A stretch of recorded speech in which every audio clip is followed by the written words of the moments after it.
Good afternoon. Welcome to this afternoon session, the last session of the international session and of the RADMET conference. This session the title is Advanced Radar System and Tools. And welcome also to the YouTube connections. YouTube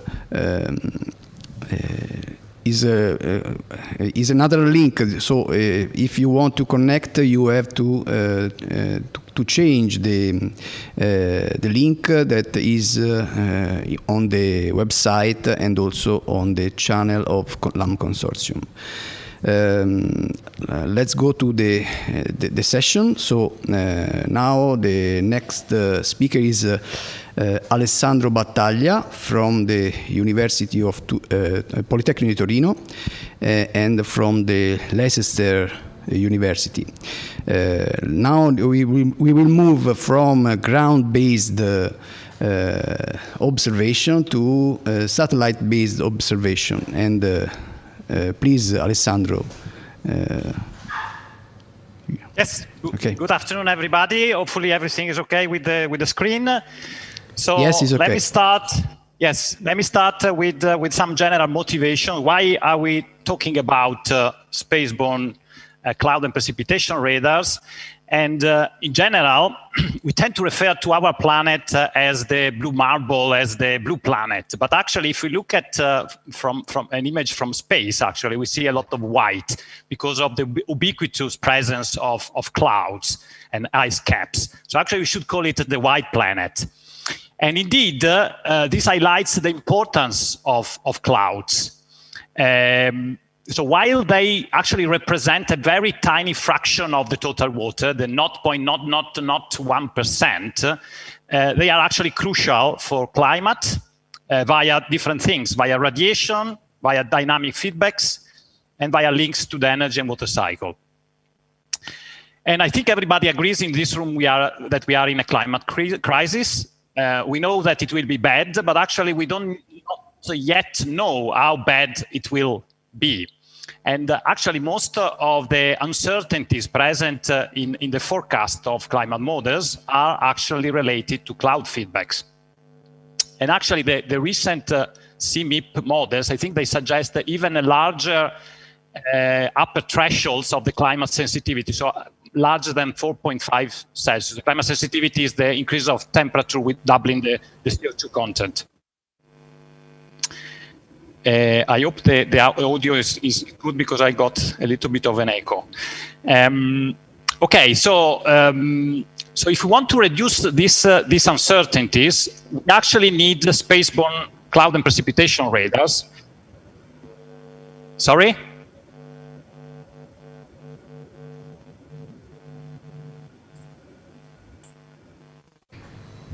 Can you hear me well or not? Yeah. We can hear you very well. Okay. Okay, sorry, because I got a sort of echo. Sorry. Okay, and okay, so I think cloud and precipitation spaceborne radars are the only tools which are really capable of providing a global picture of cloud and precipitating systems. And actually, no other instruments can indeed range and penetrate clouds as radar do.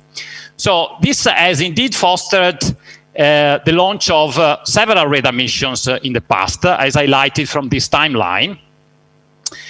For instance, the NASA JAXA TRIM, the Tropical Rainfall Measuring Mission. It follows up the Global Precipitation Measuring Mission, the CloudSat, the NASA CloudSat mission, and actually we have now a firm date, 2023, for the EarthCare mission. So till now, as you can understand from the acronyms and the words in the acronyms, the focus has been separately on precipitation, this kind of missions, and clouds and radiations, CloudSat and EarthCare, for instance.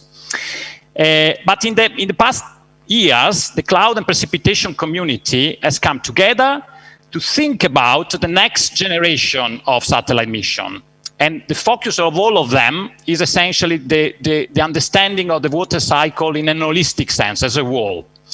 So today, I will try to give a few examples, a very limited number of highlights of past missions, and few examples of the ideas that underpins future missions. So now, if I have 1 minute, because I propose myself to do this in 1 minute, to highlight the achievements of the GPM measuring mission, the dual precipitation radars on board the GPM, I would say that there were 3 main achievements. First, the understanding of the 3-dimensional structure of precipitating system. And for instance, here you have a nice picture of one champion storm that happened, actually occurred over Argentina. So you see that the vertical development of these convective towers. The second is the global mapping of precipitation and latent heat. And also we have seen yesterday in some talks also the first hints of rain microphysics, thanks to the dual frequency radars. And third, it has demonstrated once more that radars provide a paramount calibration reference for other remote sensing instruments. And this is demonstrated, for instance, by this movie, which is essentially the diurnal cycle, which shows, if I can start the movie, which shows the diurnal cycle derived from iMerge product. So now iMerge product, you have always to remember that is a multi-instrument product with the DPR GMI, so the radar radiometer combined product at its heart. So that's why radars are very important, because they calibrate the whole product. Similarly, another minute for CloudSat. The 94 gigahertz, so 94 is the same frequency as the radar that the BASTA radar that Alexis was shown before. So 94 vertically pointing radar has been groundbreaking instrument, and thanks to its unprecedented sensitivity, so we can detect clouds down to minus 30 dBz, it has allowed to map for the first time the vertical structure of cloud system. And for instance, here you can see the overpass of an hurricane. You can clearly see all the structure, the vertical structure of the hurricane. So I have to say that before CloudSat, we had essentially no clue about the global vertical distribution of clouds, the partitioning of water into ice and liquid, and the different contribution of snow, drizzle, and rain actually to the precipitation. So for instance, regions like the southern oceans were, I would say, a white hole in our knowledge.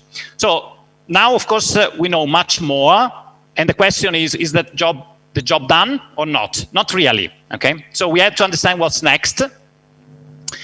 And we have to consider now that there are 2 main game changers. The first one is that there are now several disruptive new technologies. So we are in the digital era. We can build lightweighted deployable antennas that make even geostationary radars a possibility. We can design innovative scanning capabilities via phase arrays, also at a higher frequency. And we can build radars at frequencies above the W band, thanks to new technology in millimeter and sub-millimeter solid state power amplifiers and technology. So we can there. And just to give you an example, I want to show about this technology development. I want to show you one of my flagship projects. So this is the development of a G-band system. So G-band are frequencies above the 120 gigahertz frequency. And this was funded by the UK Space Agency. And we have basically a radar. We built a radar at 200 gigahertz, so right on the right flank of the 183 gigahertz absorption band. And it's now operated at Chilbolton in vertically pointing mode. So now before I switch, this would be a watershed moment for all of you, because I'm showing the first result from this, which is the first time people see actually a 200 gigahertz radar image of a rain event. Okay, so you can clearly spot, so this is the 200 gigahertz on the left, and we have for comparison the 94 gigahertz on the right. So you can clearly spot that this is England, because it is the 24th of May and the freezing level is at 1 kilometer. So you may understand now why after 11 years over there, I decided to come back to Italy. So when you compare the two, the 94 and the 200 gigahertz, you clearly see that the G-band reflectivities are strongly reduced by two things, attenuation and non-Rayleigh effects. So these effects indeed do provide additional information about the microphysics. How? Well, it is more clear this if we can actually look at actually this specific profile, and actually this radar has also Doppler capability. So actually we are collecting Doppler spectra. So this is very similar to what, again, what Alexis was showing, but now this is a completely new frequency, higher frequency, 200 gigahertz. So actually, if you look at what's going on, so there is a little bit of ice, and then there is some rain there. And you actually, if you have a keen eye on spectra, you see that here there are a lot of what are called me notches. So essentially, what we see, there are a lot of peak and valleys which are caused by constructive and destructive interference of the impinging wavelengths with the size of the raindrops. And indeed, what we are doing here, we are testing scattering models, scattering theory on the field. So I think this is a natural laboratory of scattering computation. Actually, I would say that Gustav Mee would be absolutely delighted to see this spectra. Okay, so on the right, actually, I show basically the raindrop backscattering cross-section normalized by the usual lambda 4 factor to make all Rayleigh particles basically look the same, and you can clearly see what are the sizes corresponding to the minima and the maxima at 200 gigahertz. What is the key point here? That at G-band, you have an enhanced dynamic range of dual frequency ratio. And luckily, somebody has already introduced this concept before, which can be used to size much smaller raindrops. And you see that here, we are going out of the Rayleigh region already at 300 micron. So just as a reference, if you think about the Ku, Ka, actually you see a signal, a decent signal, when you exceed 2 millimeter particles, okay? The same applies to ice crystals. So of course the drawback for the G-band is attenuation. But remember that attenuation could also be a useful signal if it's not overwhelming. So I think there is great potential for the G-band for light rain and actually ice microphysics. So that was the first game changer. The second game changer is that we have now atmospheric circulation models which are capable of resolving processes at unprecedented resolution, vertical and horizontal. Horizontal, we are talking about a few kilometers now. And therefore, we are now at the stage where the resolution of the models is really comparable with the footprints of our radar instruments, and we can start actually doing proper comparison, apple-to-apple comparison. So this is an example of output models. So these are 10 outputs and actually one observation. This is from the Diamond Initiatives, is led by MPI in Germany. And actually what they are trying to do here is look if they essentially the models, they do reproduce the images from geostationary passive observations. So what's the role of the radars here? Well, the ultimate goal, I always say, is to raise the bar for the model validation. So we don't settle for the top of the atmosphere, but we want that the models, they get the vertical profiles of cloud and precipitation right, because of course this will basically get a better prediction of what's going on at the ground. So we don't want just the top of the atmosphere. We want really to get the full understanding of the full troposphere, let's say, the full tropospheric profiles of cloud and precipitation. So how can radar actually help models? Well, I think that there are different levels where this can actually indeed happen. And I would say I consider different challenges here. The zero order challenge is that, for instance, models, they need to get the climatology of the vertical distribution of clouds and precipitation right. So essentially the picture I showed you before from CloudSat, well, the models, they need to put the clouds in the right place, right? So essentially, I think we are there. We can improve on that. I will not dwell today on this topic. There are some Mind the Gap series appearing on AMT papers where we discuss some nitty-gritty details of how we can improve actually detection. What I want to do today is to focus on the second aspect, so the first order of challenge, which is quantification. So, of course, models need to get the right amount of clouds and precipitation, not simply the fact where they occur.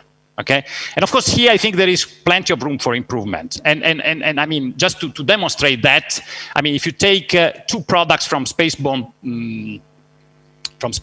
radar, so this is CloudSat and this is Antarctica. So CloudSat provided the first climatology of snowfall rate over Antarctica. But actually, you see in this paper, they produce the climatology, but also they produce an error. So this is a relative error. You see a lot of 2 means a factor of 2. So a lot of uncertainty here in this kind of product. The same thing if you look at products, different products actually from the same satellite, so from GPM, and you look at difference between iMerge and other products, you see large discrepancies at high latitudes. So there is of course, this is all driven by the fact that somehow this all reflects uncertainties in reflectivity rainfall or reflectivity snowfall uncertainties.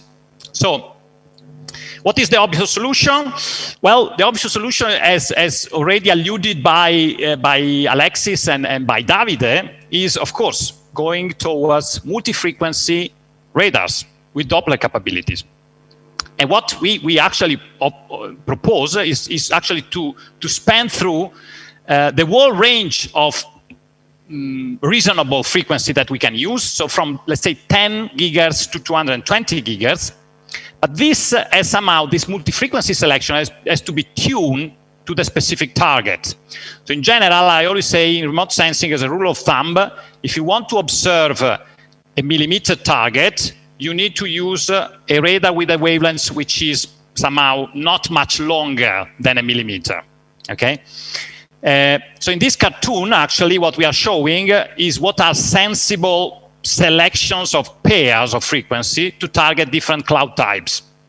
So what you see is that the more you move towards the poles, essentially, the higher the frequency that you need to use. And for instance, actually, we think that if you are really looking at polar clouds, I think a combination which involves the G-band could be actually very useful. So in general, I think different frequencies, having different frequencies is like having multiple eyes. And I explain this in two senses.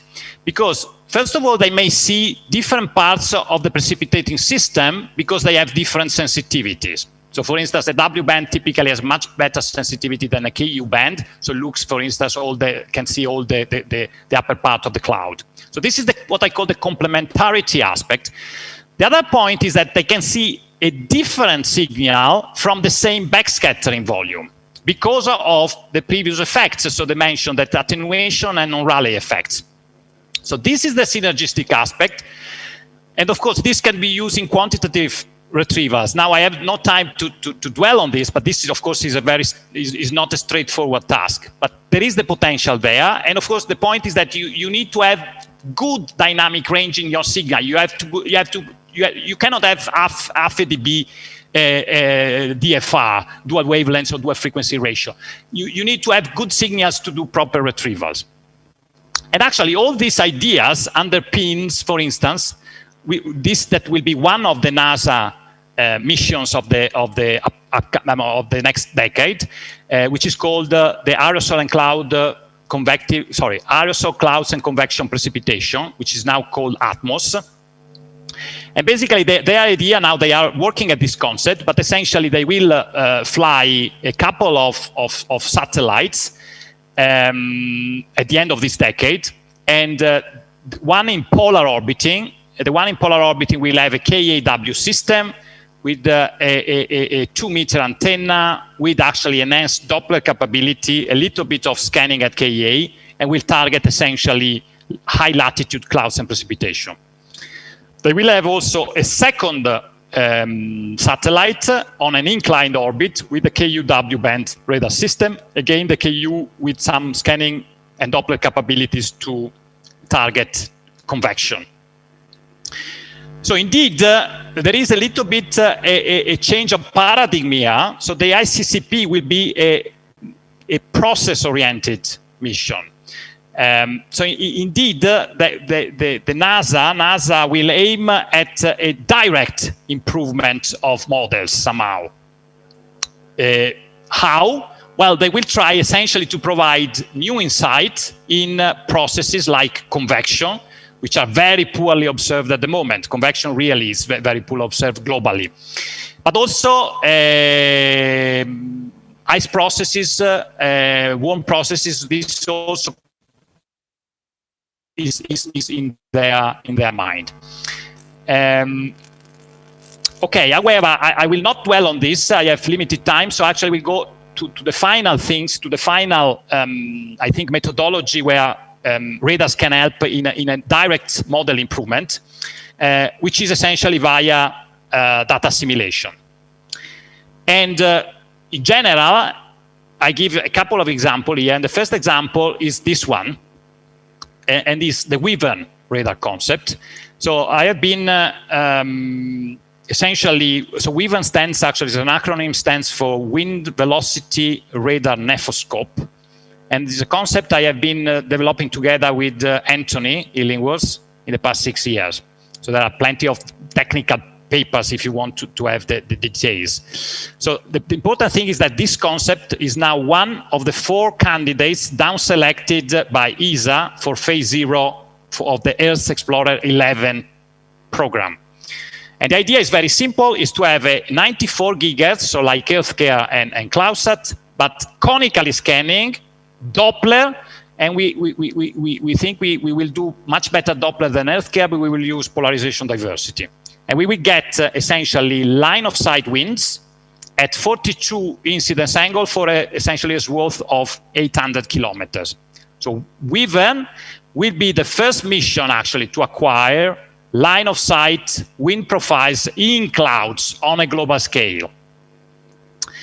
And this observation, we expect that they will have an accuracy better than 2 meters per second, and will be used to improve numerical weather prediction via essentially looking at the providing essentially the vertical structure of winds. So we will have, vertical structure. If we have clouds, we will have vertical winds in clouds.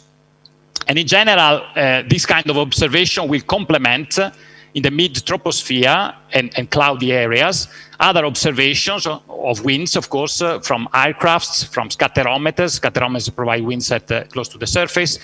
ADM-EOLUS is another ESA explorer that is providing winds, but only in clear sky and at top of clouds. And of course, you can get winds from geostationary images, but just by looking at sequential images, but only at cloud top. So just let me allow a quick add here, because from September, October, we will have open postdoc positions at Politecnico to work at an end-to-end simulator for the instrument. Okay, so if you are interested, or if you know somebody that could be potentially interested, please, you can informally contact me. The other, and this is the last idea I want to throw at you, is that, and this is actually a slide that I borrow from Simone Tanelli at JPL, is that the new miniaturization technology now makes possible to build radar the size of a shoebox. Okay, the JPL launched RainCube in 2018, and this is a 6U satellite which weighs less than 6 kilo and consumes less than 35 watts. So it has a 35 gigahertz radar with performances. They prove that the performances in terms of sensitivity, clutter reduction, and so on and so forth are very similar to the KA GPM radar. Of course, this is RainCube was not scanning, so we don't have the scanning capability of the KA. And it is an overpass over Mexico, where you can clearly see the geostationary image, and this is the profile, the vertical profile of the RainCube radar. Again, it is very clear that the radar can provide detailed information about the convection, the convective structure, and in general what is happening within the troposphere, thus complementing the information of cloud tops that comes from geostationary observations. Now, a private company, which is called Tomorrow.io, is now taking this system and scaling it up. So they are now actually building a fleet of small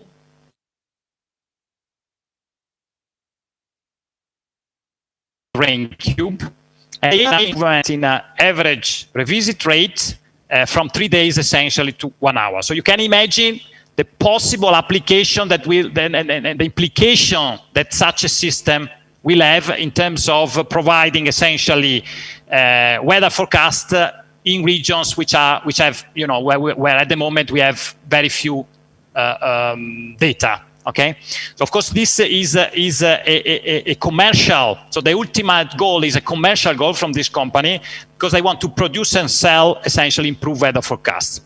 So let me summarize. I think we always say that we are in a golden era of radars. I don't think so. I think we are entering a golden era because of the progress in radar technologies. It's really a game changer and is moving very, very fast. Okay, so we will not have to wait like for healthcare, basically 20 years to launch. Here, the time to launch is very, very, very short. We will have radars with improved performances, higher frequencies, and especially these miniaturized radars, I think will come very soon. So my prediction is that the next decade will see deployments of atmospheric radars at an unprecedented pace. Okay, both from national agencies. We know what national agencies are basically up to. Private sector is moving very fast.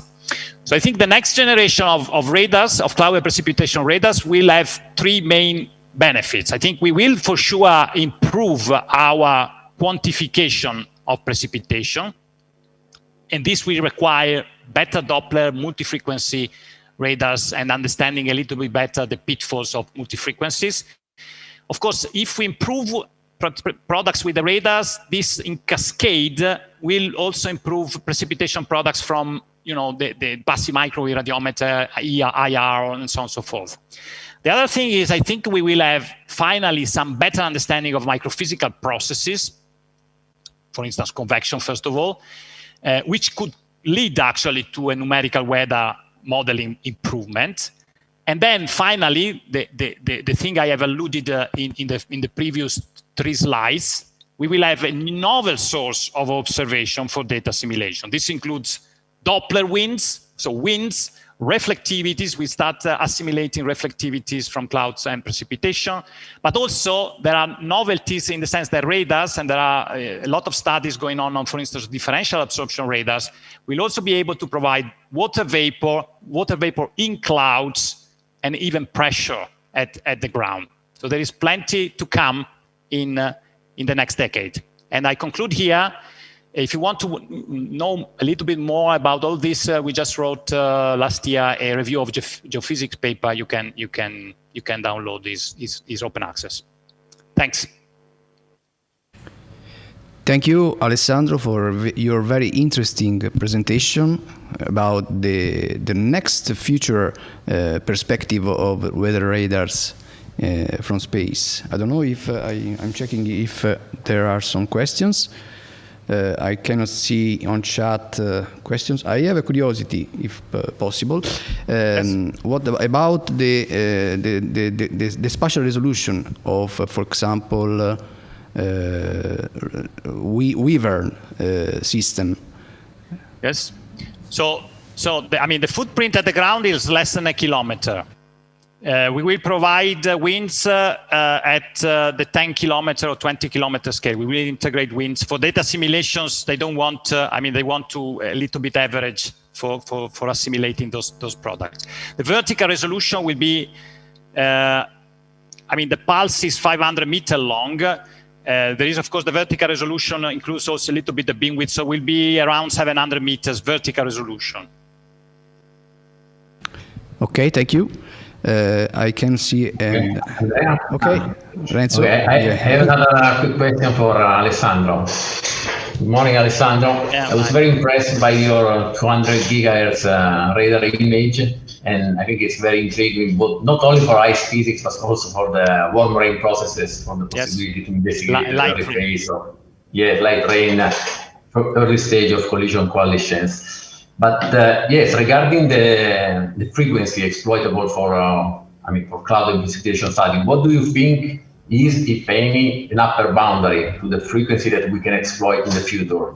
I mean, based on scattering, which will not change and technology will keep evolving. Well, I have to say that I'm starting thinking even higher frequency now. I think the technology now allows stuff up to several hundred gigahertz. Now, of course, the bottom line you have to always to remember is the attenuation. So at a certain point, of course, if you are from space, you have an advantage point because you look from above. So the water vapor is in the boundary layer. So actually, you don't get all the attenuation. So you can look. So if you think about ice clouds, I think there is no problem to go to higher frequencies. And actually, we will test higher frequency radar again. JPL is leading this. We will have actually, I think Pavlos will bring a 400 or something gigahertz at Stony Brook next winter. So we will have actually that radar operated at Stony Brook, and we will see what we can see with that.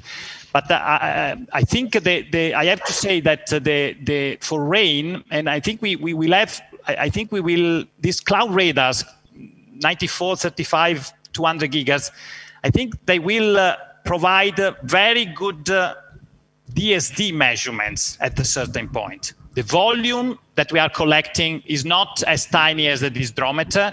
As I said, we don't have limitation here. We are pushing the boundary not at 0.5 millimeters like typically in dysdrometer measurements. We are pushing really the boundary toward much smaller raindrops. So I think those instruments could also be very useful for DSD, for the drop size distribution characterization. But I don't see. Okay. I see a good possibilities for high frequency radar, even going higher. Okay, good. Thank you. Okay, thank you. If you have other questions, you can also chat on the Zoom platform and ask in a second moment. Now it's time to move to the next speaker, which is Silke Troemel from the University of Bonn, and the topic is about assimilation of polarimetric radar data. So, Silke, can you share your screen? Activate your... moment, please. Yes. Can you also activate your camera, please? If possible. I did that already. Okay, thank you. Okay, perfect. You can see everything? Yes. Oh, I have some interruptions, sorry. So, okay, then good afternoon, everyone, also from my side, and great thanks to the organizing committee for inviting me. Yes, as already said, I was asked to give a talk on the assimilation of 3D polarimetric and non-polarimetric radar data, challenges and achievements, because here my co-authors listed here and also myself, we are all involved in at least one of these three research initiatives, which are currently ongoing in Germany, where radar data is at least a side topic. And I'd just like to shortly mention them here. So we have this special priority program, PROM, which stands for Polarimetric Radar Observations Meet Atmospheric Modeling. That's funded by the German Research Foundation, DFG. And we also have the DFG-funded research unit on near real-time quantitative precipitation estimation and prediction called RealPEP. And there's also a bigger pilot project going on at the German Weather Service towards a seamless integrated forecasting system called Symphony. And as a prerequisite for direct polarimetric data assimilation, the PROM project now extended the up to now non-polarimetric forward operator Emborado to polarimetry. And I like to quickly say some words about this non-polarimetric predecessor. So Emborado stands for Efficient Modular Volume Scan Radar Operator. And this one was designed to efficiently simulate the volume scans from entire radar networks from the NWP outputs. And the main ingredients of the radar simulations are shown here in this figure. So this green mesh here indicates a typical grid configuration from an NWP model, overlaid over the typical measuring volume of a weather radar along a banded ray path. And backscattering and extinction effects are indicated here with these arrows. And the beam weighting function is shown here on the right. So now first, the radar variables, in this case, reflectivity, attenuation, and radial winds are computed from the model hydrometeor fields. And this is done consistent with a model hydrometeor microphysics. And then the computations are based on full Mie scattering, but it's also possible to switch to the simple Rayleigh scattering approximation. Special care is given to partially melted particles, so the user may choose between different effective medium approximations for the effective refractive index of ice, water, air mixtures, but also from different melting models, which are then either based on 1 or 2 layered particles. And after the computation of the set and the attenuation and radial winds on the model grid is done, these quantities are then interpolated on the polar radar grid to do the radar sampling, taking the relevant characteristics of the radar measurements also into account. So like beam bending by refraction or the attenuation along the path to a specific point, the beam function weighted, volume averaging, and also shadowing by orography. So means we really get a real observational equivalent from the model, which is then exploitable for data assimilation. So the code is also parallelized, and it uses pre-computed lookup tables to really enable the real-time applications. It's coupled to Cosmo and the Icon model, but is also available as an offline tool. And the output, as I said, are the 3D volume scans, but also composites and super-op data is possible. So this operator is then extended to polarimetry, inheriting these sophisticated features from the predecessor I already mentioned. So the hydrometeors are currently modeled as oblate 1 or 2 layered spheroids with shape and orientation parametrizations following Ryzhkov et al. 2011, and all the references therein, which are just shortly summarized here in this table. And the scattering properties are derived using the G-matrix method. So now, as an application of such a forward operator, I like to proceed with a numerical model evaluation in observation space, which is also a mandatory step towards the assimilation of polarimetry. So we performed here a model evaluation study for a widespread stratiform rain event, which was observed with our polarimetric X-band radar in Bonn in Germany. And here this first line shows the measurements of this stratiform rain event monitored between 0 and 10 UTC. So the time is shown on the x-axis. And the key polarimetric variables are shown here: reflectivity on the top left, differential reflectivity in the middle, ZDR, and specific differential phase KDP on the right in this time versus height format. So the height is shown on the y-axis. These are so-called quasi-vertical profiles, QVPs. So that is now a little bit confusing for this study. Not Emborado, but the Bonn operator was used because it was just a little bit earlier available, but our Bonn operator is not efficient, so no lookup tables are included, but it produces the same results like Envorado. So using now our Bonn operator, the second row here shows the according forward simulated synthetic variables based on Cosmo model simulations of this event.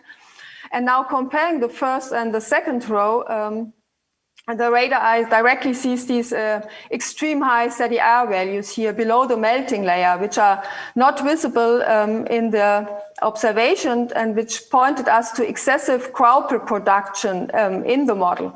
And there's also a missing polarimetric signature in ZER here, visible above the melting layer. And we also see quite low KGP values above the melting layer, also compared to the observation. And both things together indicate that also the ice-snow partitioning needs some revision. So the ice concentrations are pretty small in the model. So the modeler, on the other hand, now knows which parameters to tune now to match the real observations with the synthetic observations. And here we increased in the model the minimum critical particle diameter required for the self-collection process of ice particles, so for aggregation. And we reduced the temperature threshold for allowing rhyming of snow and ice.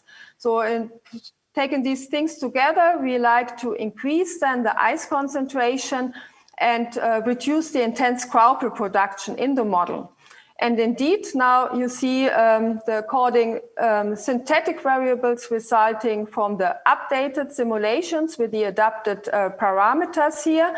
And they are now closer to the observations, still showing here in the first row. So the excessive Graupel production is prevented, and also the ice-snow partitioning is improved. So here these high ZER values below the melting layer disappeared. The ZER curtain is now reaching to lower levels, and we now also see enhanced KDP values aloft. But please keep in mind here that the polarimetric signal in ZER and KDP is still biased low below these 4 kilometers height approximately, which now can be attributed to deficiencies in the forward operator. And I will talk more now on that on the next slide. Because we know for sure also the weakly and unconstrained assumptions in the forward operator also introduce now uncertainties in these forward model observables and this is for sure also relevant for data assimilation, and is also considered as a type of representation error in data assimilation. So in order to study now also the forward operator uncertainty, we perturbed also the shape and the orientation parameterizations inherent in the forward operator. And I show here results for cloud ice in the top row and snow in the bottom row. And for the simulations with these modified parameters we did, so with the increased critical diameter and the decreased temperature threshold. And from literature, we selected now 3 parameterizations providing high, medium, and low aspect ratios for ice and snow respectively, and also a set of 2 constant canting angle width as indicated in this table. And highlighted in bold is the default setting of the forward operator.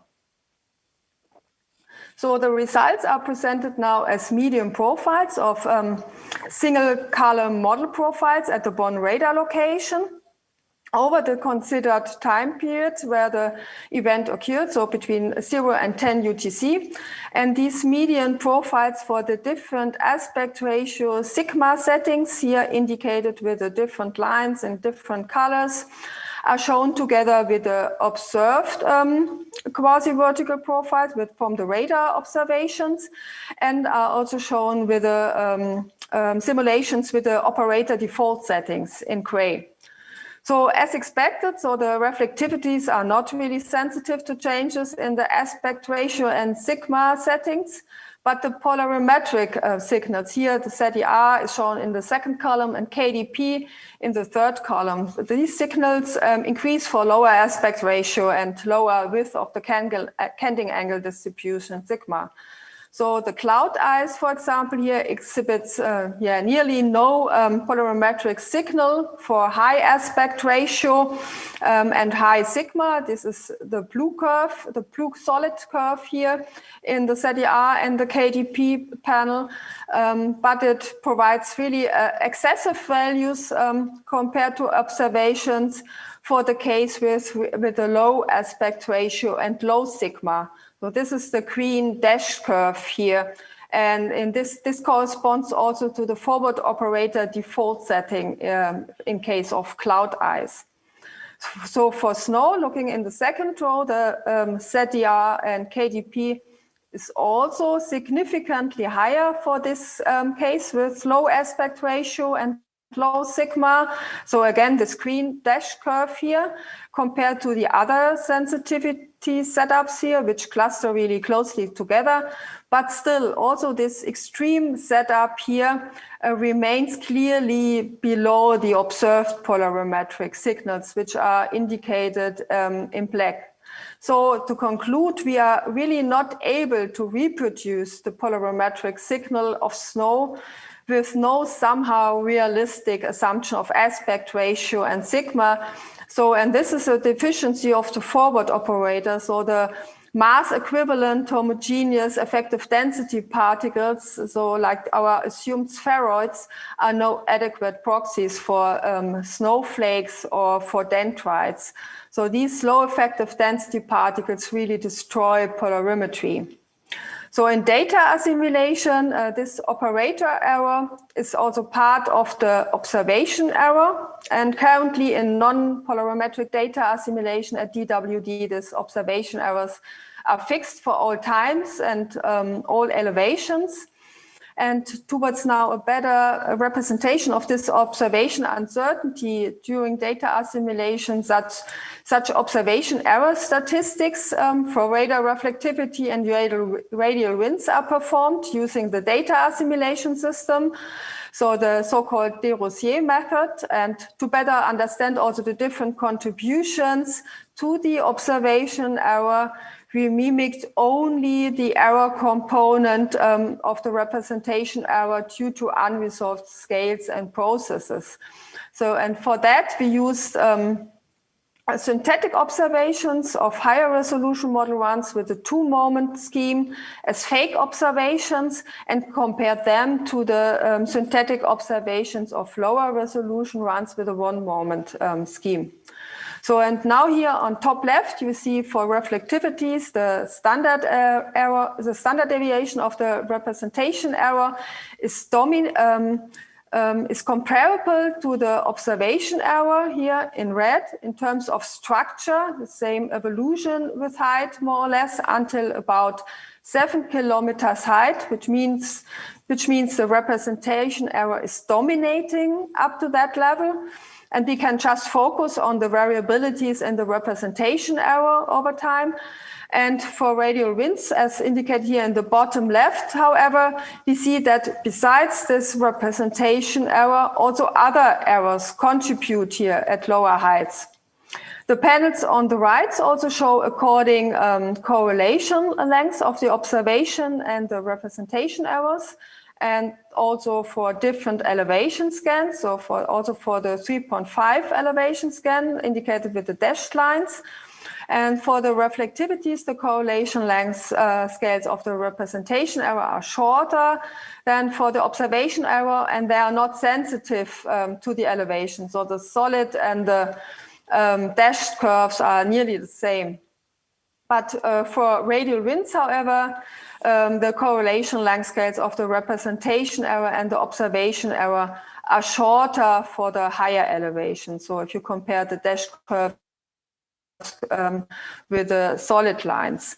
So with these statistics presented here, they can serve now as a guideline for selecting which observations to assimilate and also for the assignment of the observation error covariance matrix that can be diagonal and was diagonal so far, but can also be full and correlated. And similar statistics will now also be done for the polarimetric data in future.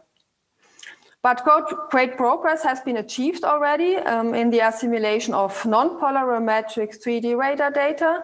So since February 21, the assimilation of 3D radar measured radial winds and 3D reflectivities using CANDAS, or the kilometer scale ensemble data assimilation system based on the ensemble transform Kalman filter, LETKF, is already operational at DWD.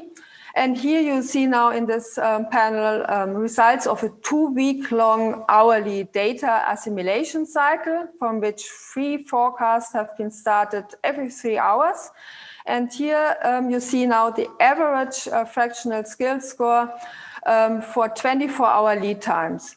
And comparing now the orange and the blue line, we see that for precipitation, the additional assimilation of both radial winds and reflectivities significantly improves the precipitation forecast for about 12 hours compared to latent heat nudging only.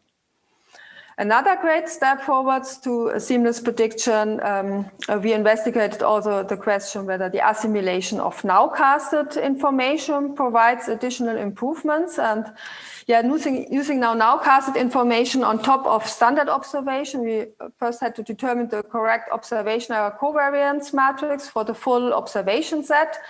But this is solved now, and the assimilation of nowcasted information into a numerical prediction system based on the LETKF has been developed and tested now on both the oscillator and the Lorentz model system. And now nowcasts in this experiment are assimilated as linear projections of the last 10 minutes difference within an hourly data assimilation cycle. And here we see indeed the benefit of assimilating nowcasted information. So we see the first guess error here indicated as red solid line decreases with the lead time factor gamma given in 10 minutes time steps. And it reaches a minimum after 6 time steps, so after 1 hour at the next hourly analysis time. So the lower plot here shows the results when conventional and nowcasted information is assimilated, while for the upper plot only nowcasted information is used. So now the first test version to assimilate nowcasted feeds is already implemented in CANDA, but now it still needs to be tested and proven that the success we found here with this more simple play system also holds for the much more complex weather system. Now we also made first tests and started also assimilating polarimetric information in terms of polarimetry-derived hydrometeor mixing ratios, and therefore a new polarimetric hybrid retrieval for liquid water content adapted to C-band has been developed in RealPEP. And here you can see the according retrieval equation on top. And on the bottom left, you see this new liquid water content retrieval is applied here below the melting layer. And the ice water content retrieval by Karlin et al. Is applied above the melting layer. Here in this case, as an example to the Bostedt radar of the German radar network for a convective case study day. Here on the right-hand side, this panel just indicates that for data assimilation, not the original resolution of the data is assimilated, but aerial averages are used, which is also called super-opt observations. And now, yes, the first assimilation of these 3D hydrometeor mixing ratios, so the liquid water content and the ice water content retrieval was successful. So conventional data has been assimilated alone, but also together with the 3D reflectivities or together with the 3D hydrometeor mixing ratios and an hourly data assimilation cycle. And the red curve here shows, oops, I don't see my cursor here. And the red curve here shows now the relative fractional skill score of the first guess for the additional assimilation of 3D reflectivities, while the blue curve here shows the results for the additional assimilation of 3D hydrometeor mixing ratios. And the two different panels show the fractional skill score calculated with respect to two different precipitation thresholds, so 0.5 millimeter and 1 millimeter. So, and we see on average, the blue curve is above the red curve. So we really see already our very first test indicate also improvements compared to the 3D reflectivity assimilation, which is a great result. And the two panels below now also show the respective prior skill scores, which also include the 40 ensemble members. Here the difference is maybe less pronounced, but we still see some improvement visible. With that, I come to my summary slide. So Emerado, assuming oblate 1 or 2-layered spheroids, has been developed. First comparisons in polarimetric observation space reveal deficiencies, however, in both the model and the forward operator. To improve the forward operator, we now plan an interface to a scattering database for realistic ice and snow particles. And regarding the model, first improvements have been achieved regarding the snow ice partitioning and the excessive Graupel production. Statistics on the observation errors are performed and will be now extended to polarimetry. Assimilation of non-polarimetric 3D radar data has been shown already improves the NWP forecast. And we did already first test to assimilate nowcasted information and also polarimetry in terms of hydrometeor mixing ratios, which have been successful. And now PROM likes to approach in parallel the direct and the indirect assimilation of polarimetry more aggressively now in the second funding phase of PROM, which will start next year. So with that, I'm at the end of my presentation. Thank you. Thank you. Thank you, Silke. Let me check if there are some questions.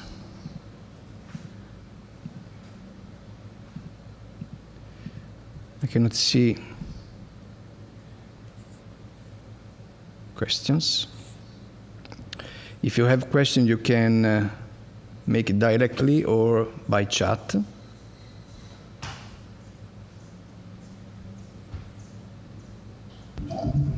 I do have a quick question if nobody else is on the list. Yes, thank you. Thank you, Renzo. Okay. I think I was wondering, when you talk about the nowcasted information in the assimilation, which kind of fields? Two-dimensional fields of the reflectivity or three-dimensional nowcasted fields?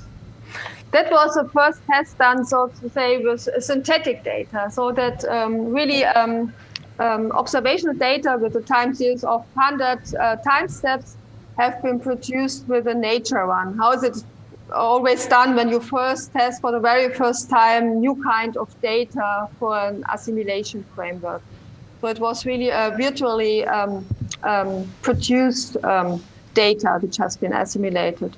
And then from that you generate this, the nowcasted fields are produced just as differences between the 10 minutes time steps difference or the 20 minutes time difference and so on. So that was the very first test to just make the development and see whether there is some potential, what we for sure hoped. And now this is really implemented in Canada, and it's now, must be seen whether we still can show these improvements with real-life data, with a real weather system.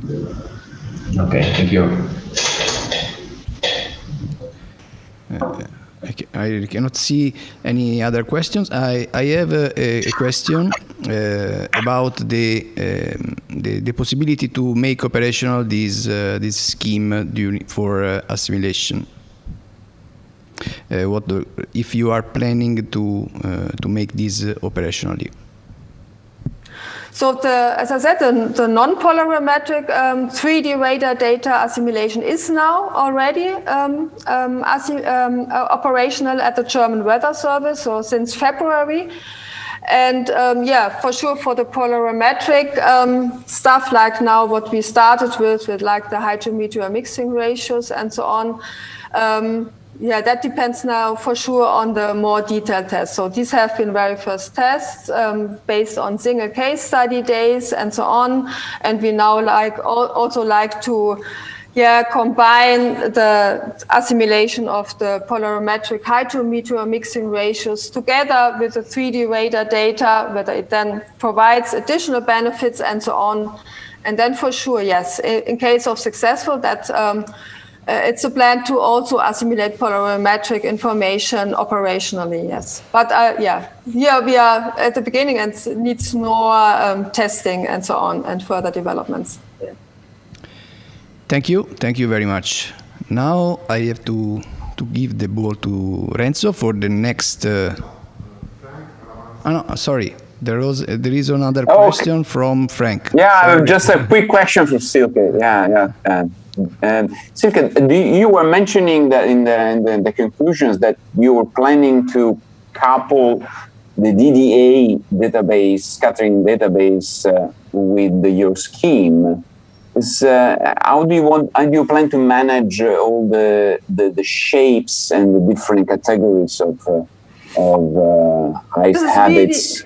Yeah, that is really done. Is Davide Ori still here? Because that would be a nice incident. Or has he left already? Because definitely, yeah. So maybe you can comment also on that, because yeah, that is a plan in the context of our special priority program. I just shortly mentioned at the beginning the so-called PROM project. And in fact, Davide Ori is the PI of this sub-project of PROM, where he suggests to include this scattering database in the forward operator. So maybe you can give more precise comments on that, Davide. We can talk with Davide. Thanks a lot to both. So not now? Okay. So. Yeah, probably. I don't know if you want to. I mean, it requires a more lengthy discussion, but very briefly. First, matching assumption from the model. So that's like a very first guess. Second, what actually I'm trying to get funding for is to couple the model, the weather model, with a more detailed Lagrangian particle predicting model, which might give information about the detailed particle shape depending on the weather situation. So that's general approach, but we might talk later about what's this idea. That's very interesting, because it's prompting also the modeling community towards a modeling of the shapes. I mean, more accurate. Okay, thank you very much. Thank you. So I give the line to Renzo for the introduction of the next speaker. Okay, thank you. Yes, I will now introduce the last two speakers of the session. The first speaker, I already see him ready online, is Jordi Figueras I Ventura from Meteo France.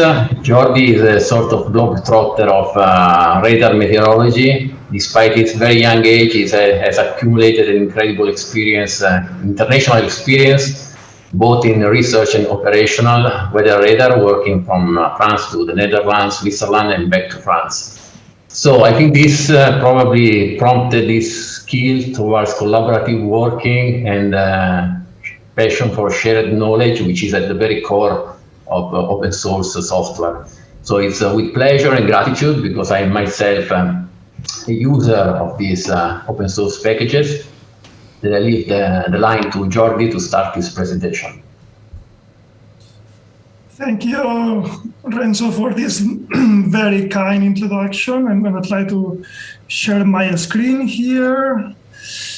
Let's see, probably the best is to share everything to avoid nasty surprises. I hope you can see that. Okay. Yes. Well, I like to thank also the organizers of this conference for inviting me. I consider that I'm here on behalf of a very large and vibrant community of open source weather radar developers and users. So my objective today is to try to give you a brief overview of what is available out there, and hopefully to encourage you to use and contribute to these software packages that are already available for the community. So let's start by defining what is open source. Of course, we have to go to the roots. The first point, and probably the most interesting for a lot of people, is that an open source package is open source if it allows free, and that means senza pagare, which is a better translation than the free English, redistribution. And this free means a lot of things. One is that it should include the source code or make it very easily accessible, and allow redistributions of both the compiled and the source code. It should allow modifications and derived works and allow them the redistribution of them under the license that has similar terms to the original software.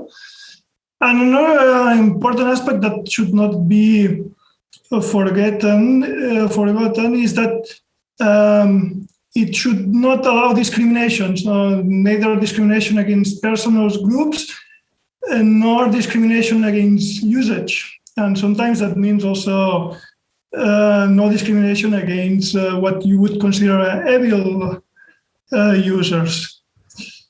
Well, the rest is sort of technical stuff that I keep there. This definition of open source is extracted from the opensource.org, which is a large organization, sort of umbrella for open source. So why open source? I think with the first bullet point, I should just stop the presentation because for me, it's one of the fundamental things. Open source is a fundamental pillar of open science as defined by the UNESCO. And that should be it. But there are other reasons as well. So one of the reasons is that the wheel has already been invented. And that means that you can concentrate on the rest of the car. So there's no need for developing your own readers and visualizers and stuff like that, which is boring and not interesting. You can concentrate on your algorithm directly and use what it's already out there. You also save a lot on license cost, of course, but here is a warning for managers. License cost is just a fraction of the cost of software, and you should never forget the cost of implementation, maintenance, support, etc., which can be pretty much the same as something commercial or even more. Another important aspect, and that's one that I enjoyed very much when I developed my own code, is that anybody can spot the bugs in the code and help you correct them. That's very useful. Another point that it's important, especially for an organization and particularly a small organizations, is that if you participate in an open source project, you essentially put one developer and you get many developers in return.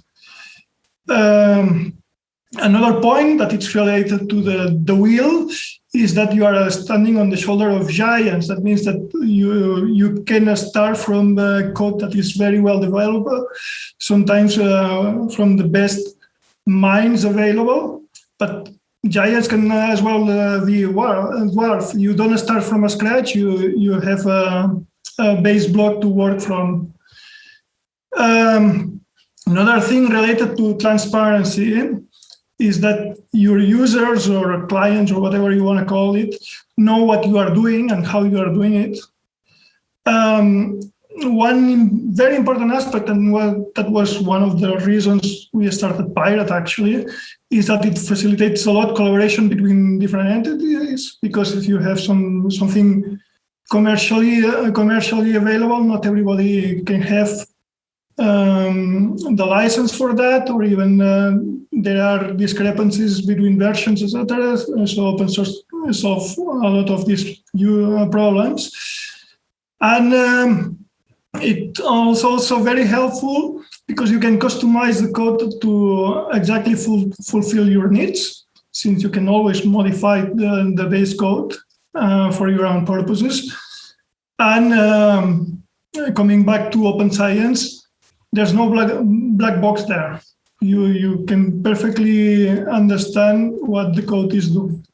So these are my reasons. I guess other people may have other ones. So I actually will be happy if later on somebody tell me reasons I have not thought of. So open source for weather radar. It has been around for quite a long time already, since the late 2000s, and even before it probably would not be exactly categorized as the open source. It was more code that was left somewhere for anybody to use.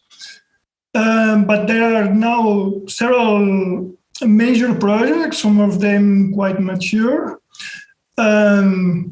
that are widely used in academic mostly, but also recently in an operational environment.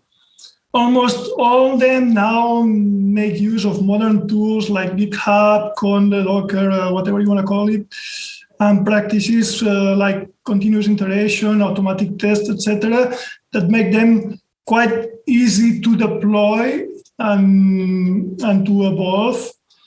And most of them are also backed by major weather services or academic institutions. So it's a sort of guarantee, because these institutions should have a long-term commitment to the code.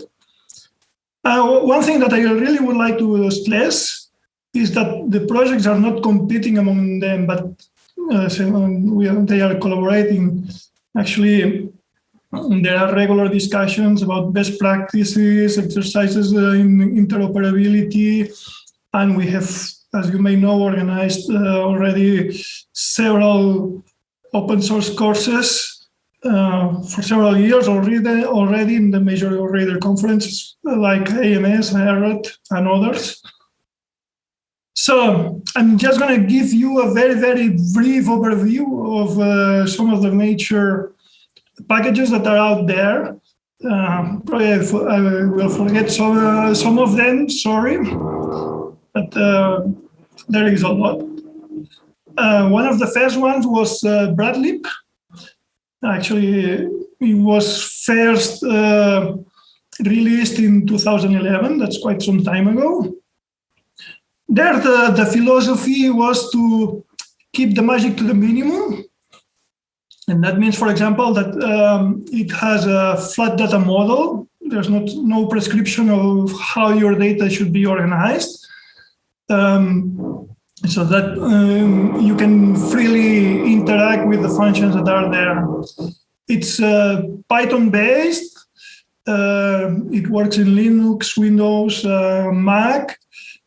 And it's a sort of library that comprehensively addresses the full radar processing chain. In this example here, you can see even some applications for hydrology. And it's mainly geared to interactive use in research, but at least some modules or some functions of it are also used in operations. Like most of these applications is very easy to install because we have precompiled packages in PyPy, Conda, Docker, etc. And you have the website here. Another one, a bit maybe more complex in some aspects, is Pyrad. And there the philosophy is a bit different. It's all about the data model. So the core of Pyrad is this so-called radar object that structures the radar, and actually it's a sort of mirror of the CF radial standard that we have heard about in this conference.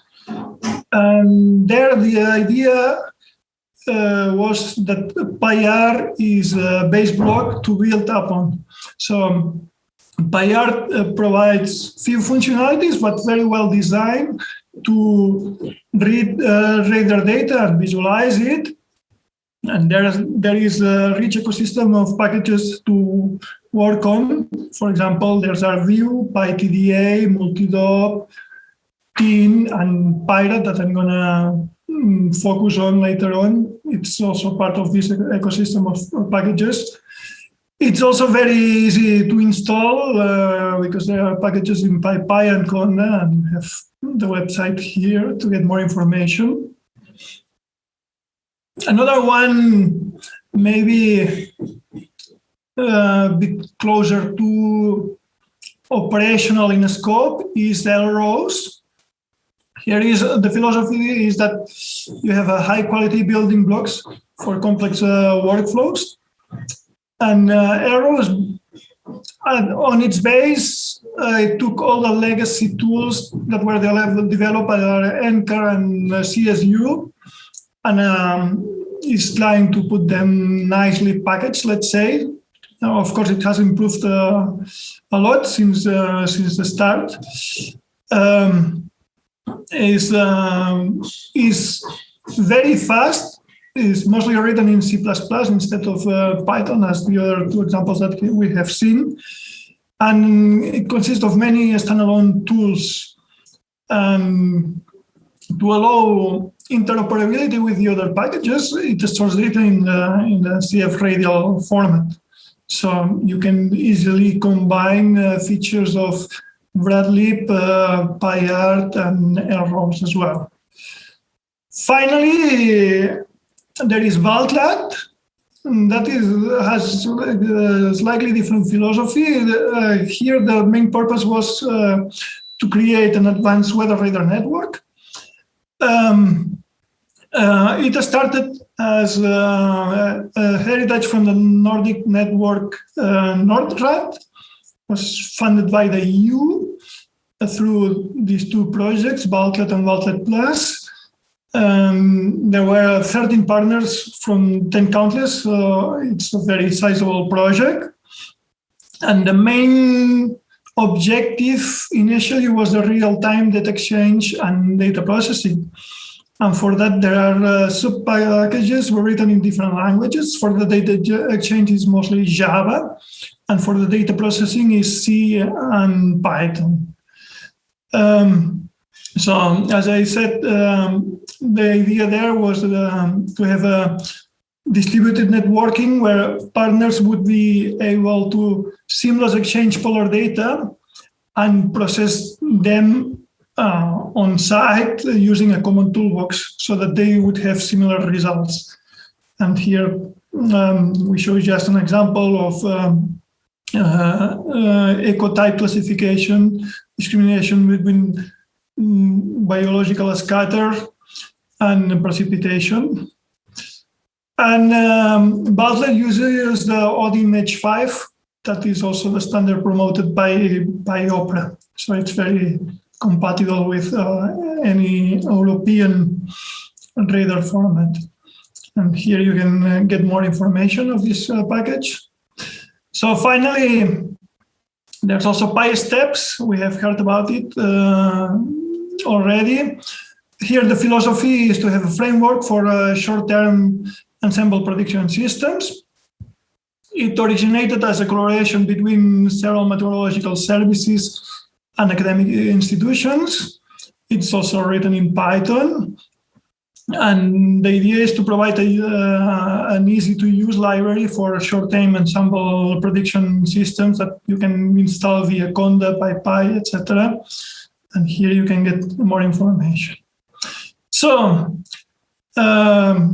my own contribution or my group contribution to this ecosystem is Pyrad. Pyrad was developed while I was working at MeteorSwiss until last year, actually. Again, is a Python-based weather radar data processing framework. the development was started on Meteor Suisse, but now I moved to Meteor France, and we have an agreement. So both Meteor Suisse and Meteor France will co-develop it, and we have 2 PIs for the purpose. One is me, one is Daniel Wolfenberger from Meteor Suisse. And there the philosophy is to have a flexible processing and visualizing tool that will covers from IQ to gridded multi-radar data. It is capable of operating in real time and offline. It's on GitHub. You can find it here. The core is based on our own version of Pyrad. There, the idea was we are developing things fast and dirty. And when we develop something that we think is worthwhile for the wider community, we contribute back to the main Pyrad package. And this it's able to ingest basically all the radar products and auxiliary data, such as data from NWP models, rain gauges, etc.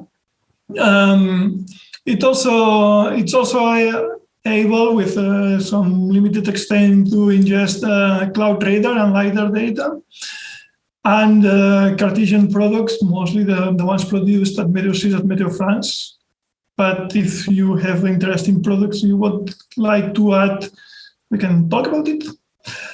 And also, which is not that common with the other software packages, we have models that process Doppler spectra and IQ data, and also stack information from digital elevation model. That's a new feature that we have added very recently. I'm going to talk about that in a slide later on. And it has the possibility to ingest data from multiple radars. As I said, it's capable of reading the most common file formats: ODIN, CF radial, NextRad level 2, Rainbow, etc. And there is automatic documentation published, and it's, again, quite easy to install via Conda.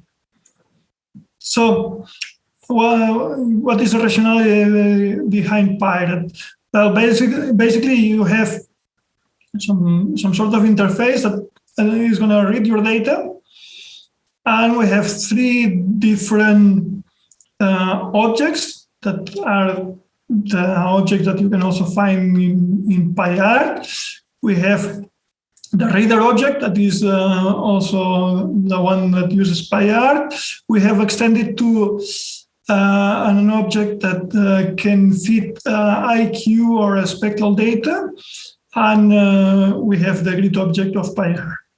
So once you have these objects, basically, iteratively, you go through a function that produces a new data set, and a new data set can be either a completely new object, like, for example, if we are gridding radar data to a Cartesian grid, or a new field, example, rainfall rate from radar data. And with this data set, you can do many things.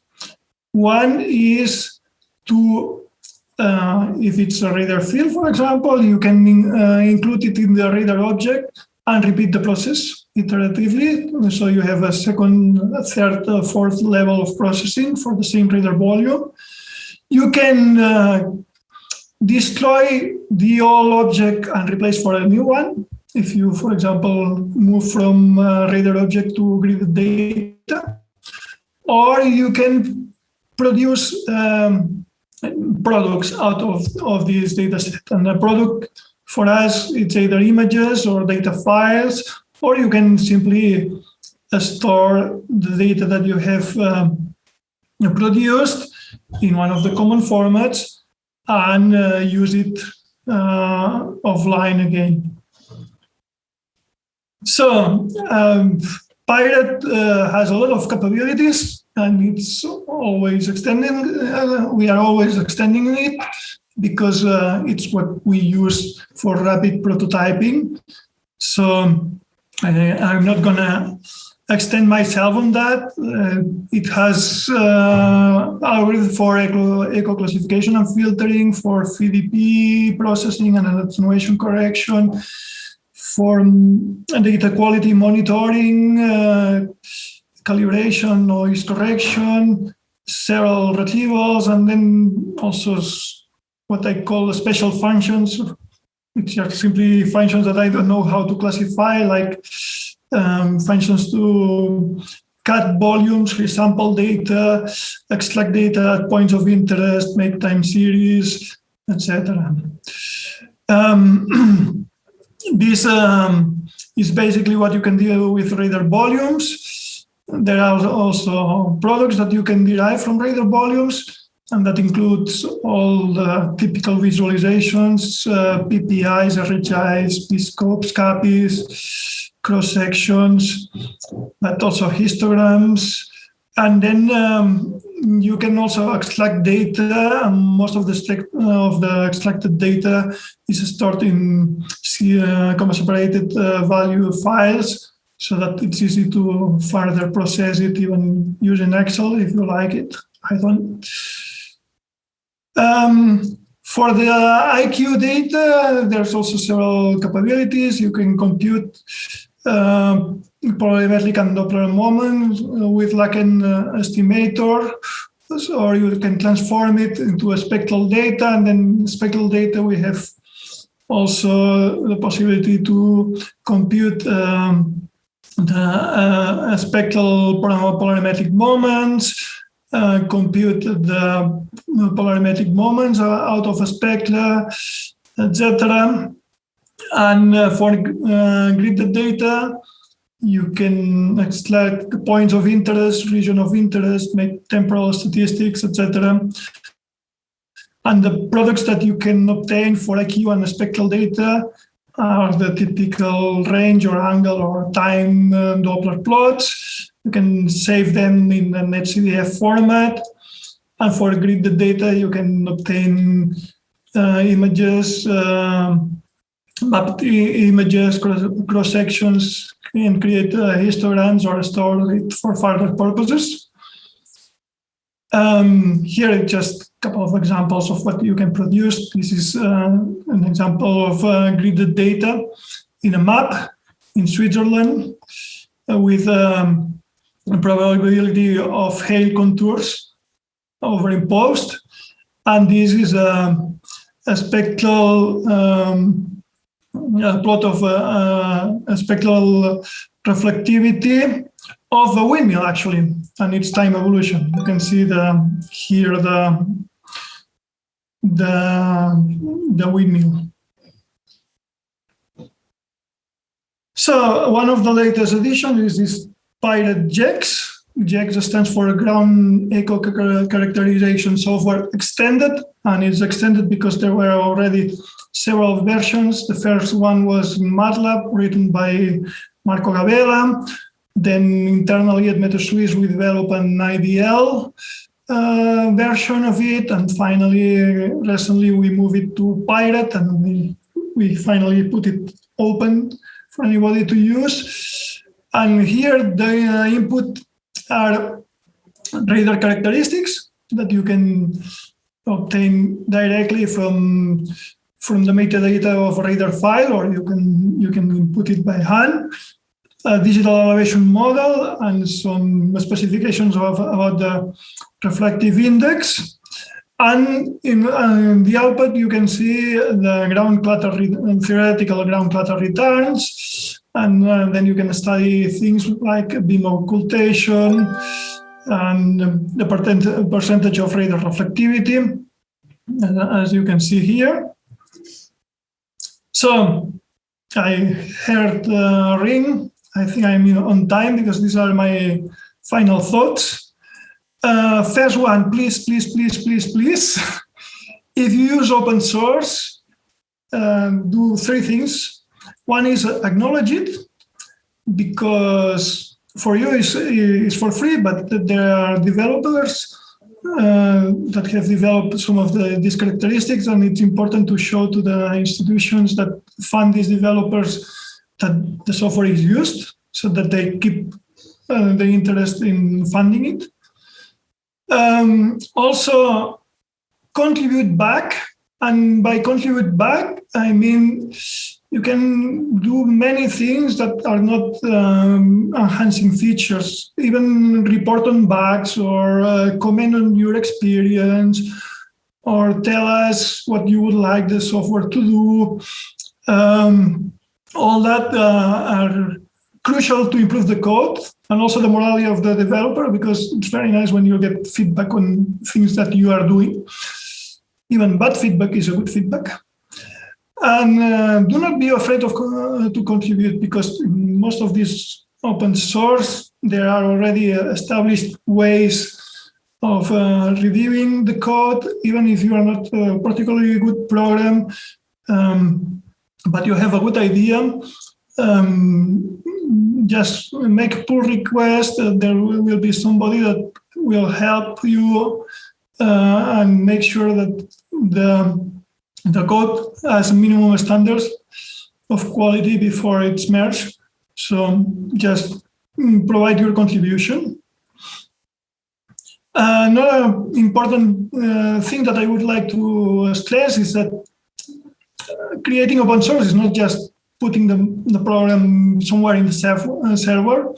Actually, this gives a poor service to the community, because if you want a project to be open source, you would have to have a minimum commitment to support the community that uses it by first providing good documentation, make sure that your code is somehow consistent, that you are able to have some level of engagement with the users of your code.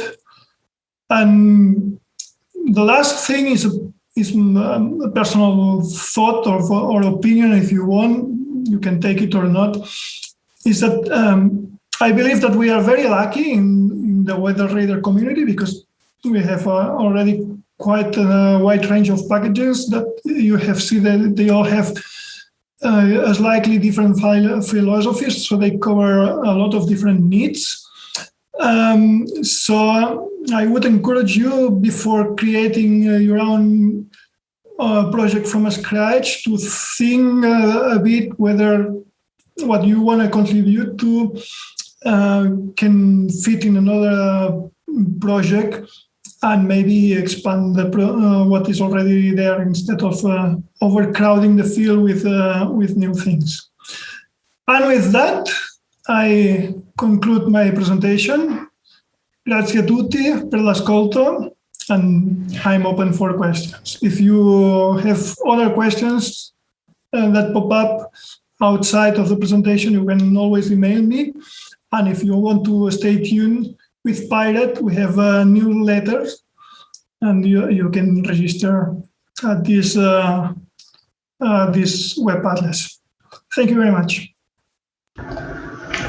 So thank you, Jordi. I'm asking the audience if there is any question. I don't see at the moment in the chat. I will start with a quick one. I'm wondering, if you think about the student embarking for the first time in the analysis of weather radar data, several years ago, you would have to develop everything on its own. Now there is plenty of choice, even too much maybe. Is there some upper layer of information to guide through someone who wants to start in the field to help choosing the right package for its needs? You've been talking about collaborating between groups. Did you ever consider providing this sort of information? As you saw in my presentation, I sort of structured it in levels of complexity. So if you want something that has a lot of functional algorithms but doesn't care about how the data is, Bradley is a very good option. If you, like me, and that's why I develop on top of it, are interested in something that keeps good data model and has some structure. That would be Pyrad. And then if you have some concerns about real time, you want something fast, maybe you can try LROs. And if you are trying to manage an entire network, probably the good thing is to move to Baltlat. But what I would like to stress is that they are all very interoperable. So it's very easy that you will start working in a package and then say, oh, I have a nice feature from this other package, and it's as simple as loading it, and the packages can interact. So use them all, test them all. Yes, thank you. I think your presentation is very useful in this sense to get some orientation for people starting with analysis of weather radar data. Thank you. So Andrea, do you have any other comments or questions on your side? Renzo, Luca had a question. Yes. Luca, please go ahead. Luca Baldini. Yes, I have a question for Jordi that was partially answered during the reply to your question. So I am totally unaware of this word. So I have the impression that you have to choose to make a choice at the beginning. So and decide which family is the best for your goal. So what I wanted to ask you, but you have already talked about this, is how is difficult or easy to use a module that was written for a different package and use it in another package. So this is the problem of interoperability that also was highlighted in your presentation. You said there are some, how to say, trans package group that works on that.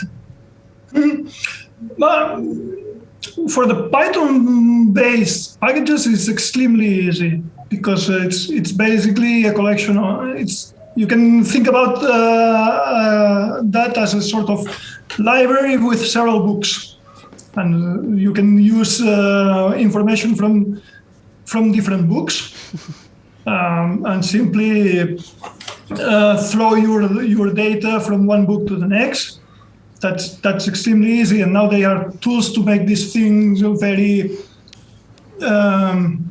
very dynamic and interactive. Like you can use these Jupyter notebooks, or you can use IPython and stuff like that.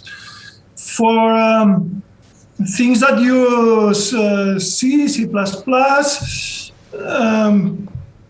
I think it's relatively easy. It requires probably a bit more knowledge, but it's all Python is a very glue-ish language, so it's very easy to interact between packages written in C, C++, and Python. I don't see it as a particularly difficult issue, the interaction between package. The choice of what is your main package of choice probably has more to do with what you would like to do with it. If you want to be more on the academic part, research part, and you want to have a lot of interactability and flexibility, or you are more in an operational environment where you want to have you want to do very few things but very fast and efficient. Okay, thanks.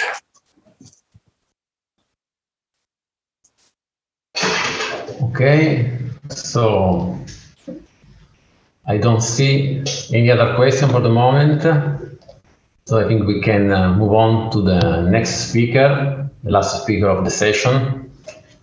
So the next speaker actually needs a little introduction. I'm quite sure that most of the people in the audience have his book co-authored with Dr. Bring is sitting on the desk behind or on the shelf. And Professor Chandrasekar, universally known as Chandra, is a distinguished professor at Colorado State University, and during his decades-long career, he's been teaching and advising students from all over the world, including Italy. I just want to mention this, the special link he has with Italy, since he started collaborating with two of the pioneers of Italian radar meteorology, Eugenio Corbucci and Gianfranco Scarpilli, back in the 80s. And since then, he's kept collaborating with Italian scientists and researchers in multiple ways. So it's a pleasure to introduce Chandra, who will address a novel topic and a special application of artificial intelligence in weather radar data. Okay, Renzo, thank you. Can I share my? Yes, sure. You can also leave your camera on if you have one. Well, I do have, but I have a bright, okay. Evening to everybody. I have a bright background, so I will just wave in the beginning, and then towards the end, I will put the camera on my face again to save the. So can you see my slides, please? Yes, yes, we can. You can also, yes, make it in presentation. Yes, like this, perfect. So I slightly changed the topic because modern machine learning topics in weather radars, which is basically artificial intelligence, and then I have been lucky in my life because I have been being able to work on stupid ideas and dual polarization. When I first came from overseas to the US, that was considered a stupid idea. Now everybody is using dual polarization. Similarly, X-band radars was a stupid idea, but now we have many X-band radars because they said you have too much attenuation. X-band radar will never work. So similarly, artificial intelligence in weather radars was another area I was working on, which is considered another stupid idea. But today, if you go to journals, you get most of the submissions in this topic. So AI has is got a natural connection to weather radars, because a lot of the problems of classification, quantification, forecast, all these are so complicated and fuzzy, and it was not easy to solve with simple physical principles or governing equations very easily. And so that's why nowcasting, forecasting, data assimilation, everything is still going on today. So, of course, I'm a physical scientist, and if you looked at the book that we wrote, it's as close to physics as you can get. And then out of a book of 700 pages, I could barely squeeze in 3 pages of AI material there, because those days it was considered, somebody even said, I would prefer natural stupidity to artificial intelligence. So some of the early work, when it was considered not cool, is 1990s. We looked at neural network-based rainfall estimation. And then I especially wanted to put this paper. I don't know if you can see my mouse that I'm moving. Gianfranco Volpiani, I think he's in the audience. And then you can see Marzano. And I wanted to acknowledge both of them. I think I see them in the audience, but if I go look at the audience list, I lose track of my talk. And so you'll see that in the early days, we started using neural networks, and which is, starting to get into machine learning world now. Now, also, another thing was I had to drag our Italian physicist, and he had to hold his nose and come into this paper about the detection of rain and no rain. So it was an interesting journey. But Vopiani, we had a wonderful visit. Was a young man, and then he had no hesitation working on neural networks. And of course, he already started this work in Italy with Marzano, and he was continuing that type of activity, I think. Anyway, then now those days it was not cool. Now it is cool. And so this is a recent generation of work, and this is still being active, and a lot of, I'm actually still telling to all if there are Italian or European students, now I get a lot of applications from students wanting to work in this area. So because everybody thinks that's going to solve all the problems, just like everything else, the euphoria will settle down. This is one of the most recent students who looked at transfer learning, and that's one of the well-cited papers.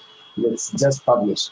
Anyway, let's go on, and then and I got inspired from Jordi because he didn't finish on time. So, but I am also have the privilege of the last speaker of the conference, so people will just leave if I speak for too long. So I will try to rush through this. So this concept of neurofuzzy system was, we could have done fuzzy logic when we did hydrometeor classification. I saw the future as in fuzzy logic when we developed for the first time, a lot of the information we were sort of making up based on corporate knowledge developed from our knowledge of running aircraft studies and in situ verifications. And we wanted to be able to find a way to feedback that thing. And then so that student put in a neurofuzzy system. And then machine learning is used heavily for data processing these days to detect clutter and all these things. And then deep learning for nowcasting is a very active topic, and that's, in fact, there is a nowcasting community, and then Seppo is part of that, who spends a lot of time, I spend a lot of time with them, and then he and I contributed to this 5 steps, and then so that we belong to this nowcasting community, and nowcasting, within nowcasting, I think this deep learning is becoming a major presence.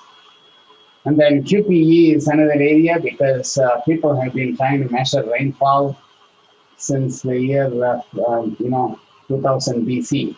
So we are still trying to measure rainfall because it is a tough problem, because the main reason is there is variability at all scales. So that's another area. And a lot of these things, even the big players in machine learning are jumping in, big companies. And I don't want to go individual companies because if I mention one, I will drop the other. Everybody is playing. So this is very nice and pleasing to see this topic that has been dormant for 20 plus years. And so it's suddenly coming to life, mainly because of the tools. And then, okay, why AI for this problem? Is it because everybody is doing this? And I just wanted to go through this quickly, and this is what was argued in this paper. The various mechanisms involved in the rainfall observation process, and then it was always checked with ground instrumentation. And this process is very complex and exhibit wide variability that you can't put your fingers in. And then it was not too simple to be characterized by regression either. And then if you have 3D radar observations a lot, we don't have an equation today that takes that and then produces rainfall on the ground. And I was struggling in, though this paper came out in '97, you have to remember this was one of the first papers. I never want to say first because there's always somebody who will say, I submitted 3 months before you or whatever. So So late 90s, and such papers will get 2 to 3 years to get published because people will think it's stupid, it should be rejected, and And I've been a journal editor myself, so I know how these things work. You come up with new idea, then first thing is to kill that idea. Second thing is then you go work on the same idea to see if it has any merit to it, and so on. So we didn't have a mechanism to use 3D radar data to estimate rainfall on the ground. That's like a fundamental limitation. The state of the art was ZR equation. And the late 90s, still ZDR is an outcast. That's only some weird people believed in differential reflectivity. So we had to work with, so that was the field. And then conventional parametric relationship was complicated, so we had to come up with a big thing. And then machine learning models, they assume and don't assume and directly map, and that's the simple solution. But machine learning itself was not cool. But these days, you use AI to make coffee in the morning. But those days, that was an outcast too. So let's keep moving on, and then I want to skip all this. Then the next thing is detection of rain, no rain condition. Many times radar used to, you apply ZR equation, and then you go look at rain days, there is no rain on the ground. The main problem is radar measures rainfall where the radar measures, but sometimes the rain comes on ground, sometimes it doesn't come to the ground, and then this was a perennial problem.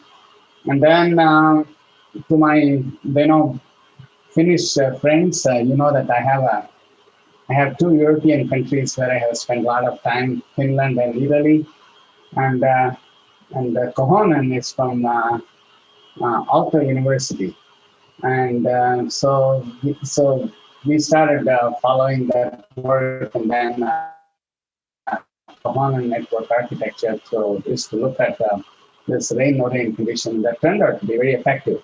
Now, I'm going to skip about the physical reasoning why this networking should work.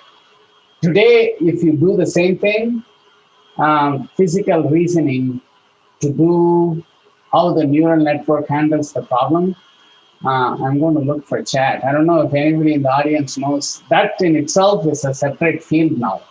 It's called explainable AI. It's called the XAI. Go look that up. So all the young people in the audience, that's a new area for you to work on. All this stuff is called the XAI. So let's keep going. Self-organizing map is that type of thinking has got a lot of applications in meteorology and weather radars.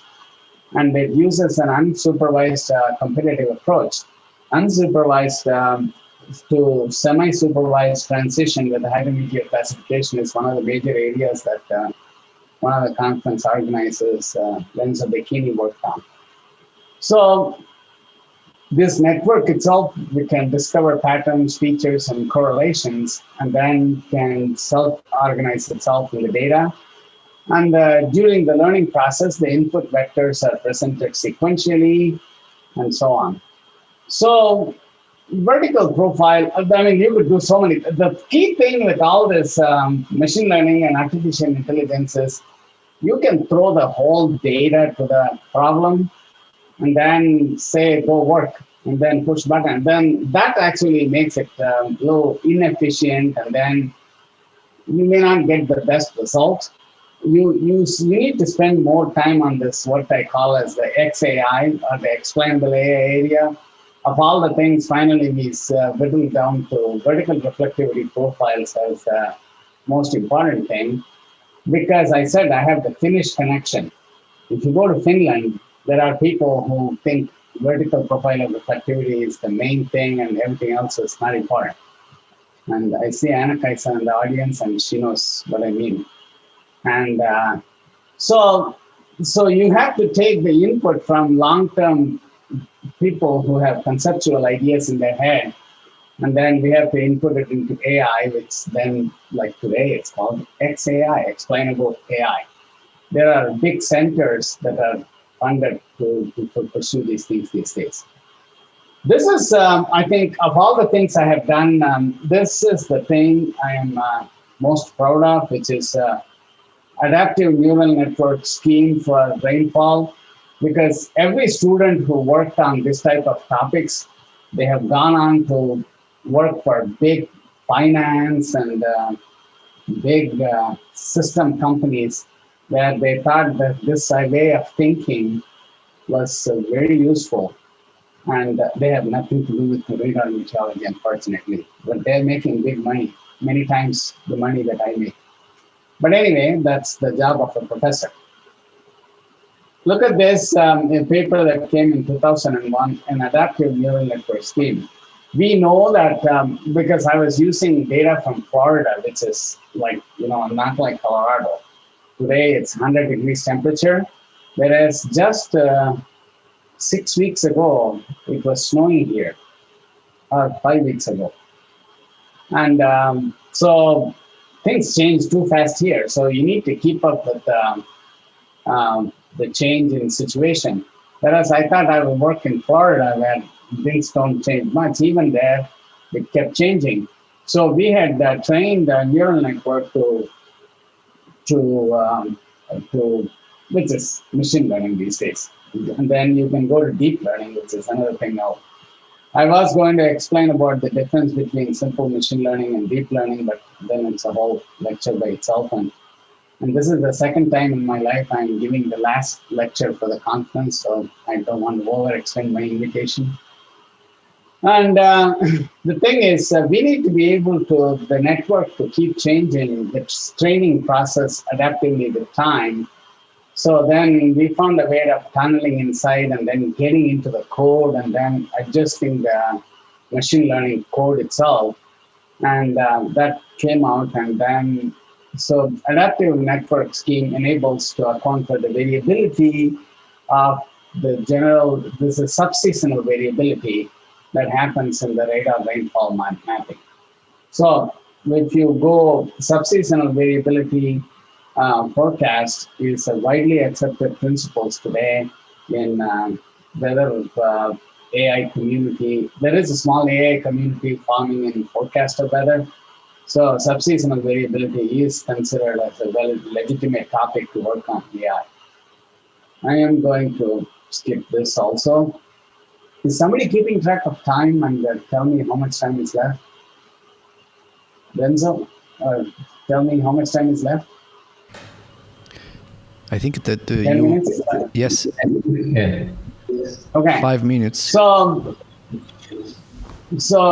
fuzzy system for hygrometeor classification. Why AI for this problem? Because like I said, hygrometeor classification is it's a very funny topic. I used to make jokes when we were working on it, saying we would do this. This is in the early days, and when we used to run T-28 aircraft to prove that our thing was right. And I'd go to conference and somebody would say, "Oh, no, that's not true. At the 2-kilometer height, this is not hail. This is grapple." I said, "I am right, and if you think you are right, you can go prove me I am wrong." To fly an aircraft through hail or grapple and then prove you are wrong is next to impossible. So you have to have indirect inference and then subsequent things to prove this. And this is one of the major success of, this is what is called as, you have to realize, late 90s, early 2000, there was so much pushback on what was called AI those days. So it was turned into fuzzy logic, and I snuck in a term neuro in the paper, and that was accepted. And because that's not when you make all these membership functions, because fuzzy logic at that time was very popular, because the way AI is enjoying today, fuzzy logic was used in automatic cores. At that time, Europeans didn't know what automatic cores were, but in the US it was very common. How you go from gears to gears, and the many other home control systems and everything, fuzzy logic was being implemented, and then the Japanese started making equipment that used fuzzy logic. So that was widely accepted. So you needed the wide acceptance from the community to use crazy ideas. So that took off in a big way. So there is no polarimetric radar that's used today without a built-in hydrometeor classification product. But for people, this was an easier lift compared to other topics. And then, so all these systems are essentially AI in hidden form.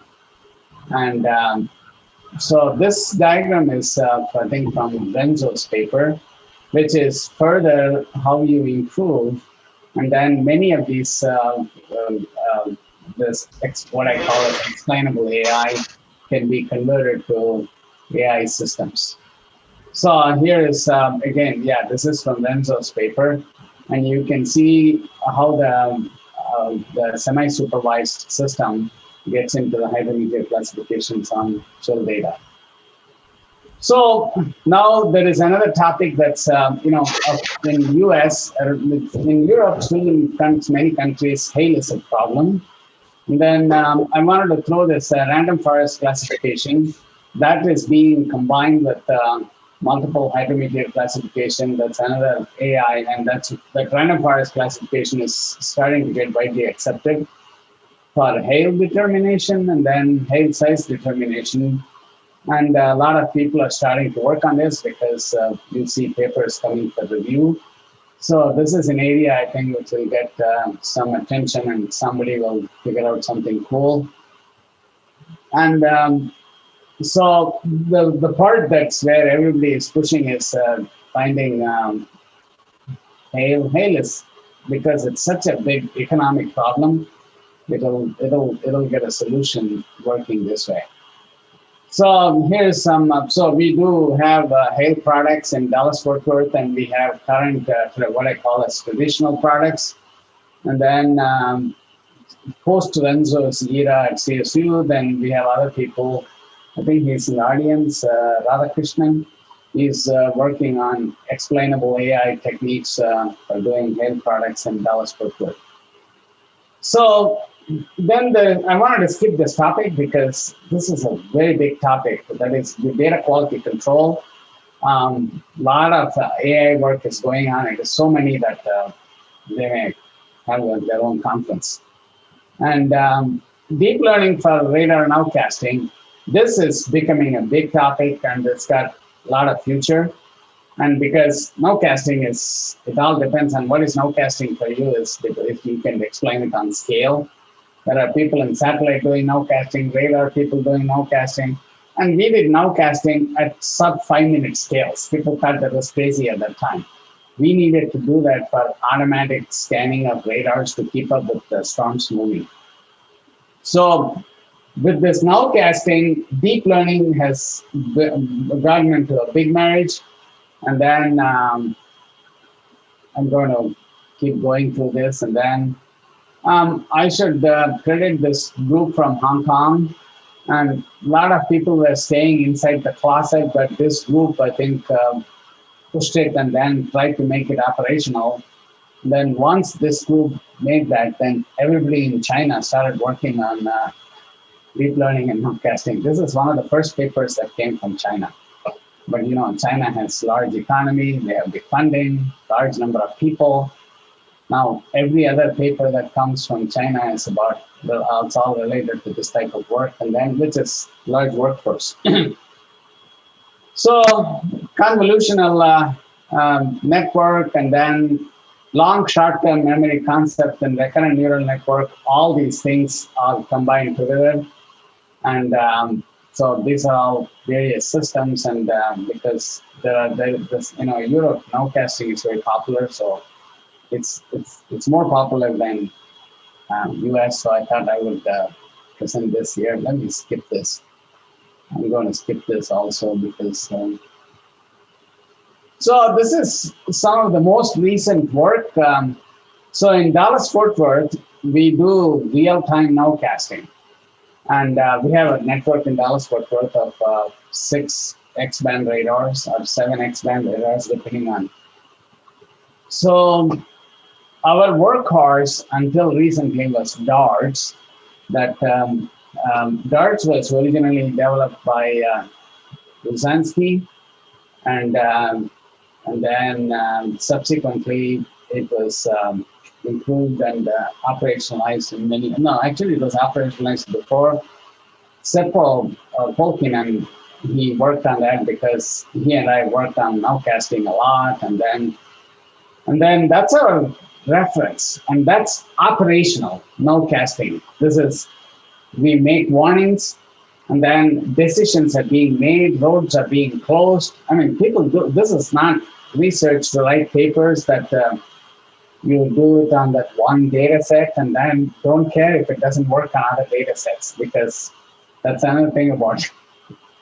You will find that very beautiful results and published in conferences, but you go to another data set, it won't work. But this is something that works day in and day out. People who don't know anything about nowcasting use this data to make decisions. And so there we are doing testing, and please ignore this. This is a student created, this is various parameters in different types of deep learning that is being tried. But our main performance metric is we have gotten neural deep learning to be as good as DARTS, and we were hoping that it would be better. And anyway, that's where it is. And this is one of the most recent papers. The downside of all these things is anybody who works on deep learning is immediately snatched by industry that can pay much better than radar meteorology. So, etc. So I'm going to skip all this, and I think how much time we have? Few minutes? Okay.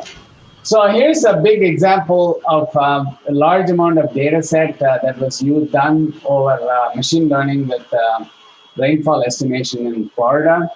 And machine learning, we did two-step approach, and we do scale matching. We had to also work with TRIM satellite, and then we have taken this machine learning to that process also. And then we used a two-stage process. I'm going to go through this very quickly. Two-layer network. One network that will train based on ground data and gauges, and then you make a scale transfer, and then you have a lot of data from ground data and then transmit it to space.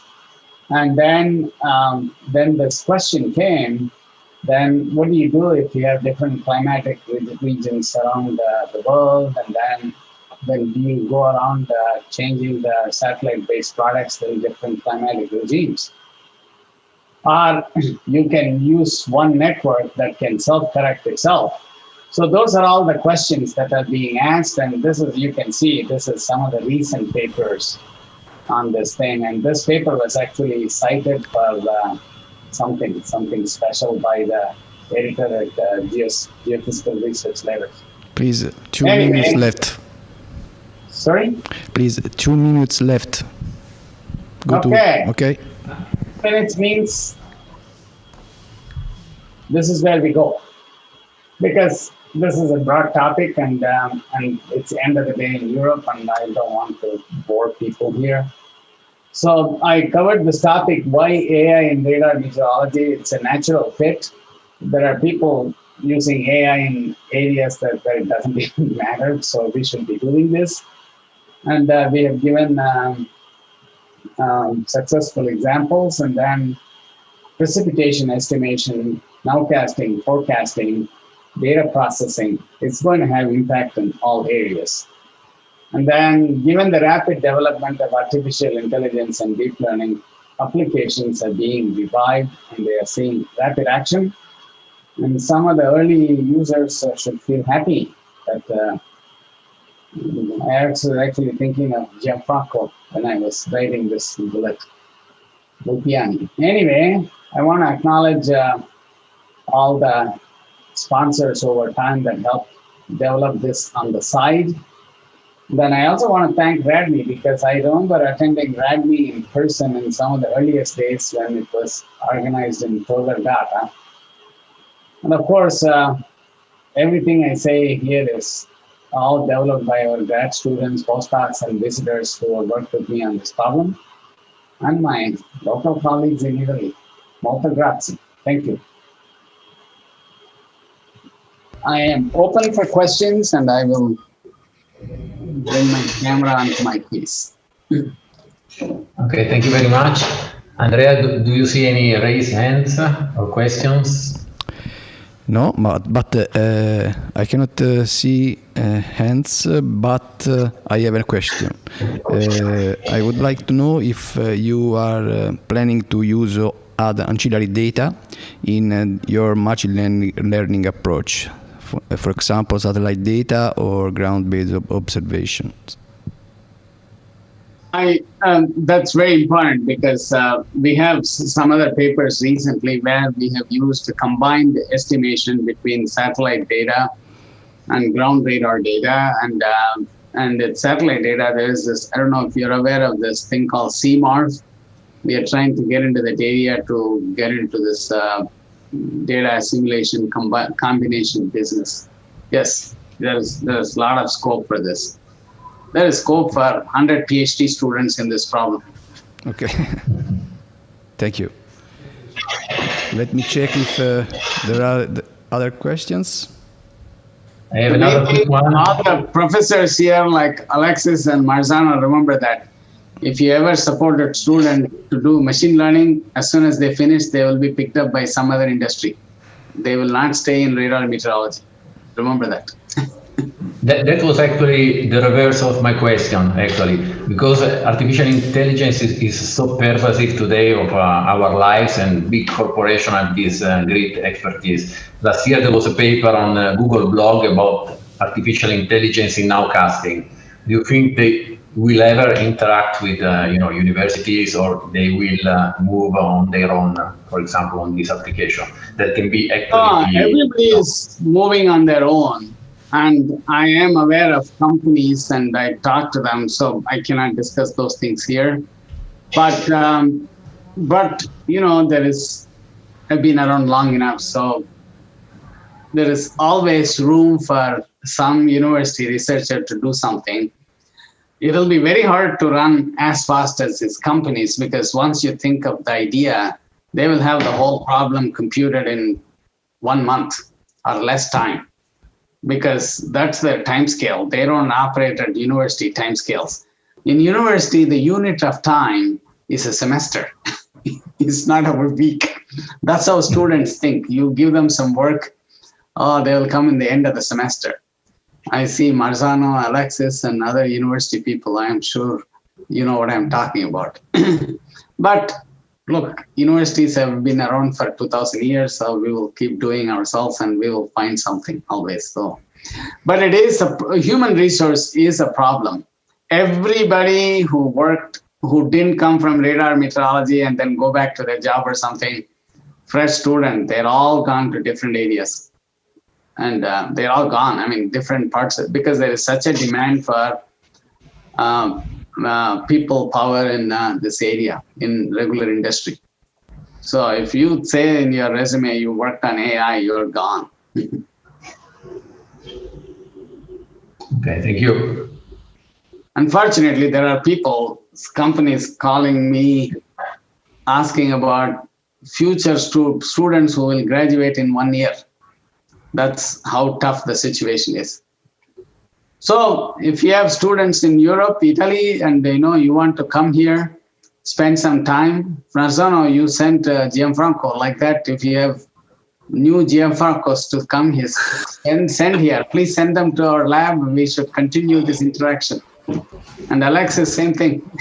I know Europe has a mechanism where you ask the students to spend 6 months or 1 year abroad. So I have a lot of machine learning problems to work on.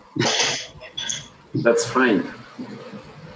Thanks, Chandra. It's always a pleasure to hear you and also to share with you ideas. I was appreciating your appreciation about natural stupidity versus artificial intelligence. This is something that we can play with within university. and the machine learning. I want to just ask you about, about the training of these approaches, in the sense that typically they are trained by empirical data. But we can do this in radar meteorology when looking at the ground mainly. What is your perspective in the sense? Can we use model-based training data? As we know, if we put garbage in, there is no artificial intelligence to get something useful. Well, that's a good question. And model-based training based on using models. And I don't know if he's here. There's a fellow by the name Radhakrishnan. He's my research scientist here. And he worked on that for his PhD. But he was not my PhD student. But the thing is, a lot of people are starting to run model equivalents very fast and to do training. So, for example, right now, a lot of people are taking our hydrometeor classification and then trying to develop machine learning models to just mimic that, because that way. Because the thing about machine learning is there is a lot of resources available to make a connection to Jordi's thing. Google Colab, you can go get an account and then start running things. And then there are other places where public domain access is there. So you don't have to worry about your university having access to GPUs and so on. So it's made the process a little simpler. All that you need is an internet connection and your knowledge of programming. So model-based training happens quite a bit in that way, but models are wrong many times. I sometimes tell that as our strength of observationalist. I'm an observationalist. So long models are wrong, our observations will reign supreme, because observations haven't figured it out. I mean, there are people who say that, first of all, in the first 3-4 hours, models the spin-up time of the models is so high, still nowcasting is reigning very, very good. And so no problem. So the data training will come useful. It's only this, then after 6 hours, models are fairly good. Models are getting better. And because there is competition between different units, there's ECMW model, there is unified model and all those things. There is this in-between area where a lot of people are trying to fill that machine learning is coming in. So sorry, that's a long answer for your short question. Thanks a lot. Yes, Jordi says you need a lot of good data and a lot of it. Yes, that's a very important point. The data collectors, that is people like all the weather services and us, are becoming important. You have no idea how much of this free data we have from Chill, we are watching download. So many people from all over the world are downloading our data. I don't know what they are doing with it. But data and the big data is going to be very useful. I'm just responding to Jordi's response. That's where I think when you have, along with the open source, if you go to where there is a lot of people who practice open data policy, they are going hand in hand. If you just have open source and if you don't have open data, then we have a big problem. And then there are private companies that are giving their computing resource for free. With these three combinations, it's a very explosive mix. And then that's why this field is moving so fast.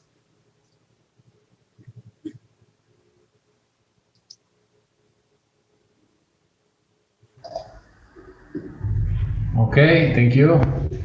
So if there is no other questions, I may give the line back to Andrea. Thank you. Thank you very much to Professor Chandrasekar and to all other speakers of these international sessions. So now we are approaching to the very end of this conference. Just to I have a long list of acknowledgement.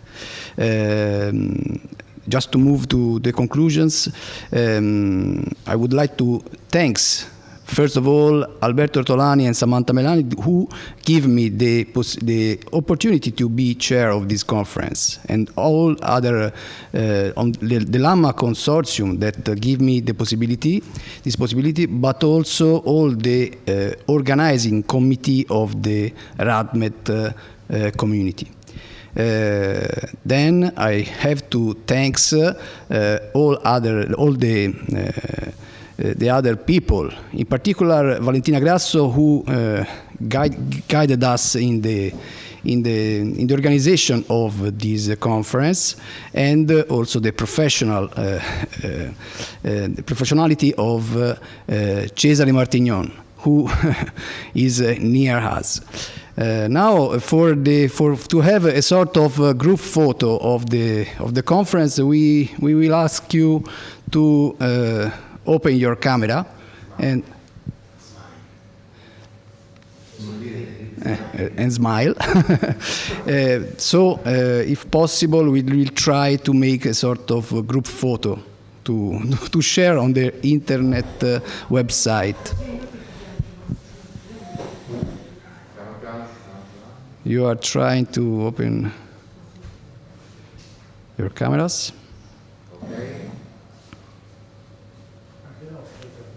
Okay. Some of you already opened it. I see a lot of known people. I see Baldini, Remco. Yes. Wow, this is awesome. Always the same people, just aged. Anna Kaiser is there.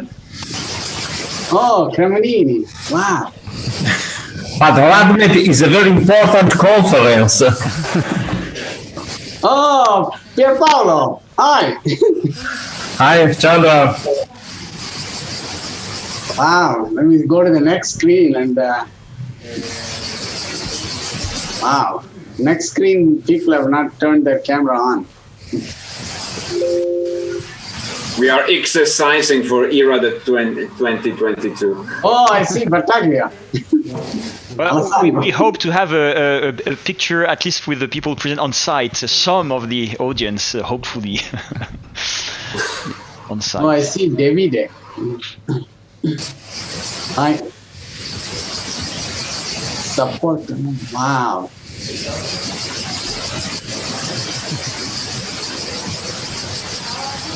So, ciao a tutti. Thank you very much. Ciao. Ciao a tutti. Ciao. Ciao, grazie a tutti. Ciao, grazie di tutto. Grazie. Thanks, LaMMA. Grazie.